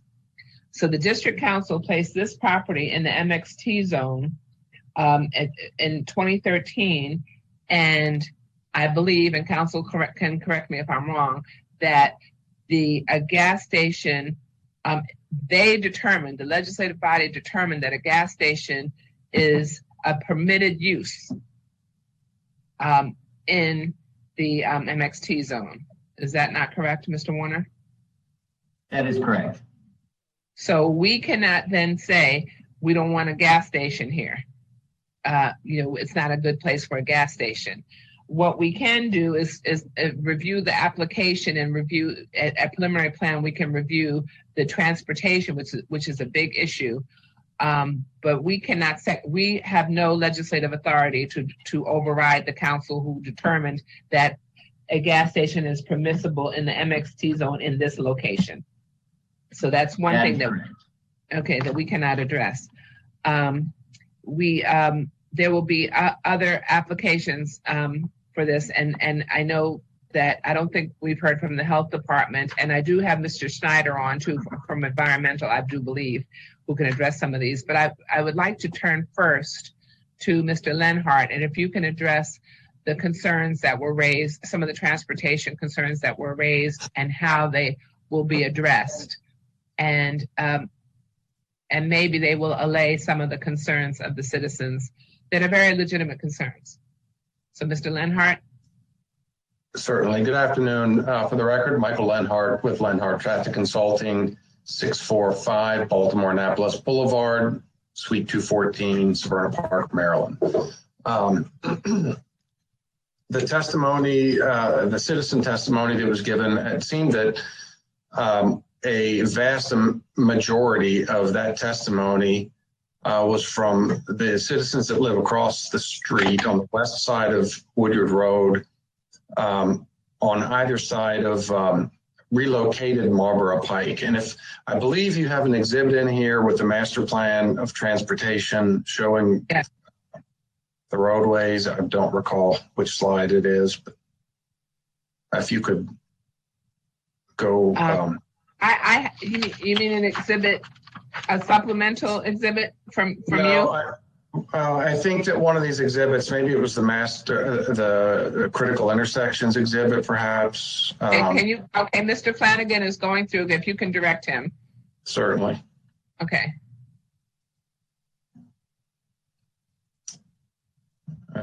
Keep going. There. Okay. So that is a snip of the master plan of transportation. Some time ago, the planning staff and approved by the council adopted the master plan of transportation that identified Marlboro Pike to be relocated. It's currently where the cursor is shown. It goes to the west of Woodyard Road and then to the east of Woodyard Road. There's a traffic signal there, and the proximity of that signal is fairly close to the interchange at Route 4. So I believe that the master plan was recommended that Marlboro Pike would be shifted further south along Woodyard Road to increase the separation from I want him to follow, okay, right there where the green is. So, yeah, so that green, that is the new master plan road alignment for Marlboro Pike. It is a collector road, which is an 80-foot right-of-way with 4 lanes, 2 lanes in each direction. And so that road, I sympathize and I understand the citizens' comments about people cutting through their community, but that's not actually a cut through. It's intended to be a relocation of Marlboro Pike and an expanded facility to carry additional traffic. So ultimately, at some point in the future, the master plan is realized. Marlboro Pike will go through as shown here. There will be a new traffic signal at the intersection of relocated Marlboro Pike and Woodyard Road. There may still be a traffic signal at the existing location. We don't know that. It may be determined that they want to keep that for certain reasons. But I just wanted to point out that that is a master plan road. It goes through the neighborhood, but the purpose of that is to carry local traffic through and around the area. There were a few other comments about Route 4 at Woodyard Road, the interchange. Mr. Masog did a good job of discussing that improvement and what will be done there. Just wanted to point out that that's a $16 million improvement that has been bonded and permitted with the state. It's under construction. They're making substantial improvements. And so there are some difficulties today driving through that intersection because the work is not completed yet. The signal is not yet installed, but once it is complete and signalized, that intersection should operate very well and eliminate delays at that location. And I think that kind of covers the most of it, but if there was anything else that you think I missed, I'm happy to expand. Well, let's check with the board. Let's check with the board. Washington? No, thank you, Mr. Lenhart. Okay, Commissioner Dorner? No questions. Commissioner Giraldo? No questions, Madam Chair. Okay. Thank you. Just be on standby. We may come back to you at this point. Okay. There are a number of things that were addressed, and I guess at some point I may turn to our own council because, yeah, we have a general health, safety, and welfare issue, and we do try to make sure that that the plans are consistent and with the health, safety, and welfare. But we're also regulated. Some of the things that you mentioned, like the benzene, are an issue, but we don't have the wherewithal, the expertise to address that. The crime and things like that are not anything that we can address, and it's not something that is addressed at all at a preliminary plan stage. Gas stations negatively impacting home values. We can't, maybe yes, maybe no. We don't know the answer to that, but I know that the legislative body for Prince George's County determined that the gas station was permissible in this location. So that is what we are working with. And so we have to stay within those confines. The convenience store employees suffer from high rate of homicide. If in fact that's true, that's horrific. If in fact that's true. What we can do and what Royal Farms can do is have added security. There are a number of things that they can have. They can have cameras that are working and functional, none of these fake camera things. You can have extra, you can have your own private security there. We can ask the police department to monitor, depending if this goes forward or not. But there are a number of things that we can do. I also want to make sure, in addition to the notice that that has been given already, I would hope that the homeowners, the Bellcrest Community HOA was given notice, and that only happens if, in fact, the HOA is registered with the planning department. So if you were registered, then notice is automatically, in addition to the other notices that were sent, notices sent to the president or the registered person for the homeowners association, which often changes with the election of new officers. So I would hope that you're registered. I would ask the planning department to check. And if you all are not registered, I would invite you to register, because that is another way of getting notice for your community. So now,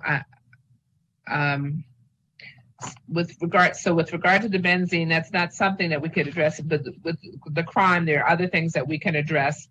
As I said, you can get your own security. There are hours. I'd like to know about that. With the hours of operation, I'd like to know about what plans you have in terms of cameras, and then we can also request, if this goes forward, which would be much further down the road, because there are other stages to a development process. We can also ask the police department to take a closer look there. We did address the notice issue, because the notice was in fact provided, and the transportation, the legal transportation issue has in fact been addressed. Mr. Warner, is there anything else that needs to be addressed? And then also, Mr. O, you have the burden on behalf of your client too. So I'm going to come back to you to wrap up too, and to respond. Yes, ma'am. Mr. Warner? Yeah, Madam Chair, David Warner, Principal Counsel. I did want to make one clarification that relates to the question of crime. There is an adequacy test for the development, where it has to show that there are adequate police facilities available to serve the development. And the staff report lays out that test, as well as the backup does, and shows that this development does meet adequate police facilities. So I did want to address that. That does get back to crime. And that's in the November 16th memo that I referenced earlier about facilities as well. But that's the legal test. But if it turns out that there are issues there, we can flag it for the police department as well. Okay. And Mr. Warner, is there anything else you care to add? I do not believe anything else that you have not already addressed. No. Okay. Well, I would like to turn to Mr. O at this time to address, and I'll see if Mr. Heath has anything else too. But Mr. O, yes, Madam Chair. Before I close, I was hoping I'd be remiss if I, in your prior question, I think you asked if any members of the team wanted to testify. My response to that was no, that they would just want to answer questions. I didn't mean to include members of the church. I know there's several members here, including Tamara Whitaker. Okay. If I think I'd be remiss if I said that I spoke for them and said that they did not want to speak. I believe they probably do want to speak. I just wanted to. Okay, so let me turn to them, and then we'll come back to you for closing. Thank you. Ms. Whitaker? I'm here.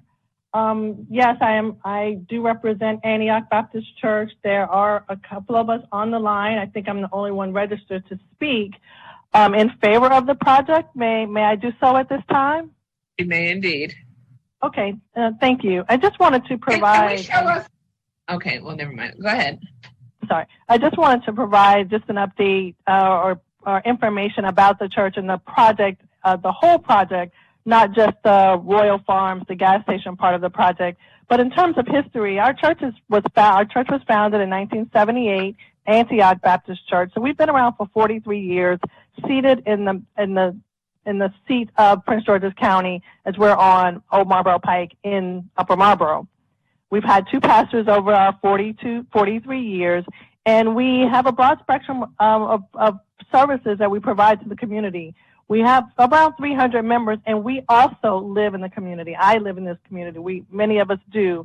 So we are very vested in the community and very concerned about, I'm very concerned about all that I've heard and doing the right thing for our community.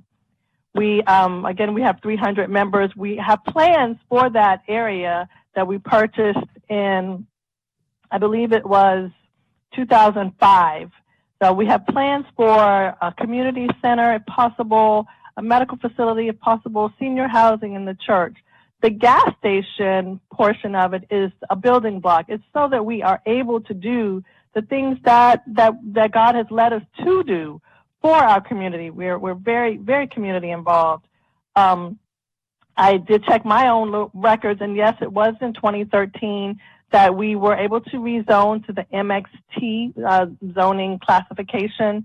We worked with several developer. We solicited for a gas station or a convenience store to be located at that corner. We did receive proposals, and the Royal Farms was the solid offer.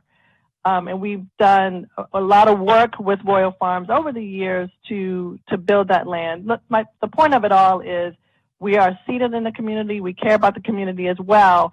And what we want to do for the community is beyond a gas station. We want to make continue to make this county and community a wonderful place to be. We all live here. We went to school here, and we want to leave a legacy of our church for the community. And that's pretty much all I wanted to say in favor of the project. Okay, Ms. Whitaker.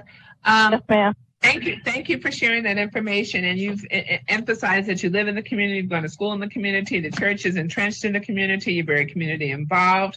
And I would like to know about community outreach, because I don't know how much community outreach there was on the part of the church. I think you've met the legal requirements, but that does not prohibit you from having more engagement with the community. So I don't know. We have citizens who are on here and who may have benefited prior to this if there had been some communication, which there may have been. So I didn't know. Absolutely. Thank you for that. No, I don't believe we have reached out directly to members right around the neighborhood. I did take notes. I know that the Belmont community is very close. Belmont Crest, I believe, and I didn't catch the association for Ms. Ballard, but I did note from Ms. Rollins and Mr. Hester and Ms. Bryant, those communities. So yeah, we would love to have continued conversations with them, just to continue our outreach. Okay. I'm sorry? You have the opportunity to have a community meeting, Okay. if you so choose. And we will not distribute their information over these open lines, but we have them. We have email addresses because people use them to sign up, and we can make sure that you have that information so that there can be greater communication. And Okay. and some of the concerns that we don't have the authority to address, you have the ability to address some of them. Absolutely. Absolutely. Thank you very much. Okay. Thank you. Mhm. Okay. Okay. So Mr. O, was that the only person who signed up as a proponent who was not part of your team? I believe that's Who you correct, wish- Madam Chair. Yeah. Okay. Okay. So you get to close out at this time. Sure. Members of the board, this is a preliminary plan of subdivision. I believe the staff report is very clear, and we have concurrence from our consultants as well as extended dialogue with staff that we do meet the requirements of subdivision. There have been some issues raised in the context of this hearing. I would submit to the board that many of those questions are questions that would have or should have been resolved prior to this preliminary plan of subdivision that's before the planning board today. Some of those are also issues that will be taken up during the detailed site plan, at which point in time camera, security, and some of the other site plan issues and the questions that the residents had will be answered. And so consequently with that, I would ask that the board adopt the finding of the recommendations of the staff report amended by the revised conditions in the applicant's exhibit number 1 that we submitted, and that those amended conditions amend the staff report and that the board adopt that as a recommendation approval. And Okay. with So that- Mr. O, Yes. Mr. O, you mentioned that the citizens will have more information at the time of detailed site plan, and that's true because this is an MXT zone. The detailed site plan is a requirement, and then, but in accordance with Ms. Whitaker, I'm sorry, there will be opportunity prior to the communications have to take place prior to. And I would advise the citizens, you may have already done this time. I don't know. I didn't ask the question, but the staff reports are available online 2 weeks prior to the case being heard. So there's a wealth of information in the staff report, and also the staff person's phone number. The technical staff person's phone number is always on the front page of the staff report.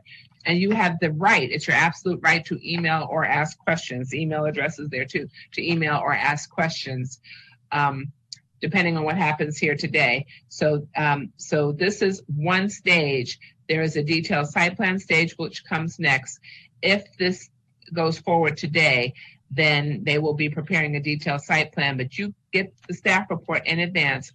You can call our folks anytime. You can email. You can, and then Ms. Whitaker has committed, and Mr. O, you're the attorney. They are committing on the record today to have additional communications. And then finally, we want to make sure that your associations are registered with the planning department so that your association gets notice as well. And when an association gets that letter, they have the right to schedule, to ask for a meeting and a presentation in advance. And these days we're doing it virtually, but you all have the absolute right to ask for that. So I just want to give you that information. Now, does the board have any? I apologize. This is Darren. I apologize for the interruption. We are registered. The board HOA is registered, and we are newly elected board as of November of 2020. Wonderful. Okay, so wait a minute. So if you have a new board as of November 2020, please let our people know who the new president is, because I'm not saying this about this particular association, but sometimes when there's a change in officers and we're not notified, the notices go to a previous president or a previous, corresponding person, and you know, if they're no longer in office, sometimes it goes in the trash. So we just want to make sure that we stay current, and that we have to rely on you to stay current. So Yes, I am the current president of the HOA.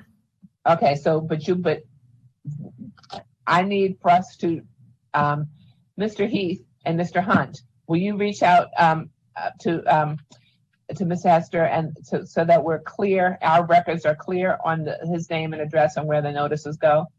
Yes, Madam Chair. This is James Hunt. We just recently submitted out letters to all the associations to get that update. Okay. So I'll follow Mr. Hester to confirm. Okay, thank you. Okay, with that, okay, now I'm going to see if the board has any questions of anyone. Commissioner Washington. No questions. Commissioner Dorner. No questions, just a heads up that I've got to jump off in like about 30 seconds or a minute. So if we have a quick vote, I can do it. Okay, Commissioner Giraldo. I have no questions, Madam Chair. Okay, is there a motion? Yes, Madam Chair, and I would like to, before entertaining or doing the motion, strongly associate myself with your comments with regards to Mr. O and Ms. Whitaker's commitment to be in touch with the citizens. You know this, but the citizens should hear it. They've got to come back this way again. So I just want to strongly reiterate that. And I would also ask the citizens to do their part in ensuring that they have the necessary information. So with that, Madam Chair, I move that we adopt the findings of staff and approve preliminary plan 4-20003 and TCP 1-015-2019, along with the associated conditions as outlined in staff's report and as further amended by applicant exhibit number 1. Second. We have a motion. We have a motion by Commissioner Washington, seconded by Commissioner Giraldo. I would only add under discussion 2 things. I would thank the citizens for being engaged and regarding their community. And secondly, I would ask the motion maker and seconder to also include amongst their findings that we weigh the testimony as presented today along with the letters of opposition and the letter and the 2 exhibits as supported by the 2 applicants exhibits and the 3 opponents exhibits, so that we have analyzed the health concerns and the other concerns that have been addressed today. Is that acceptable to the motion maker and seconder?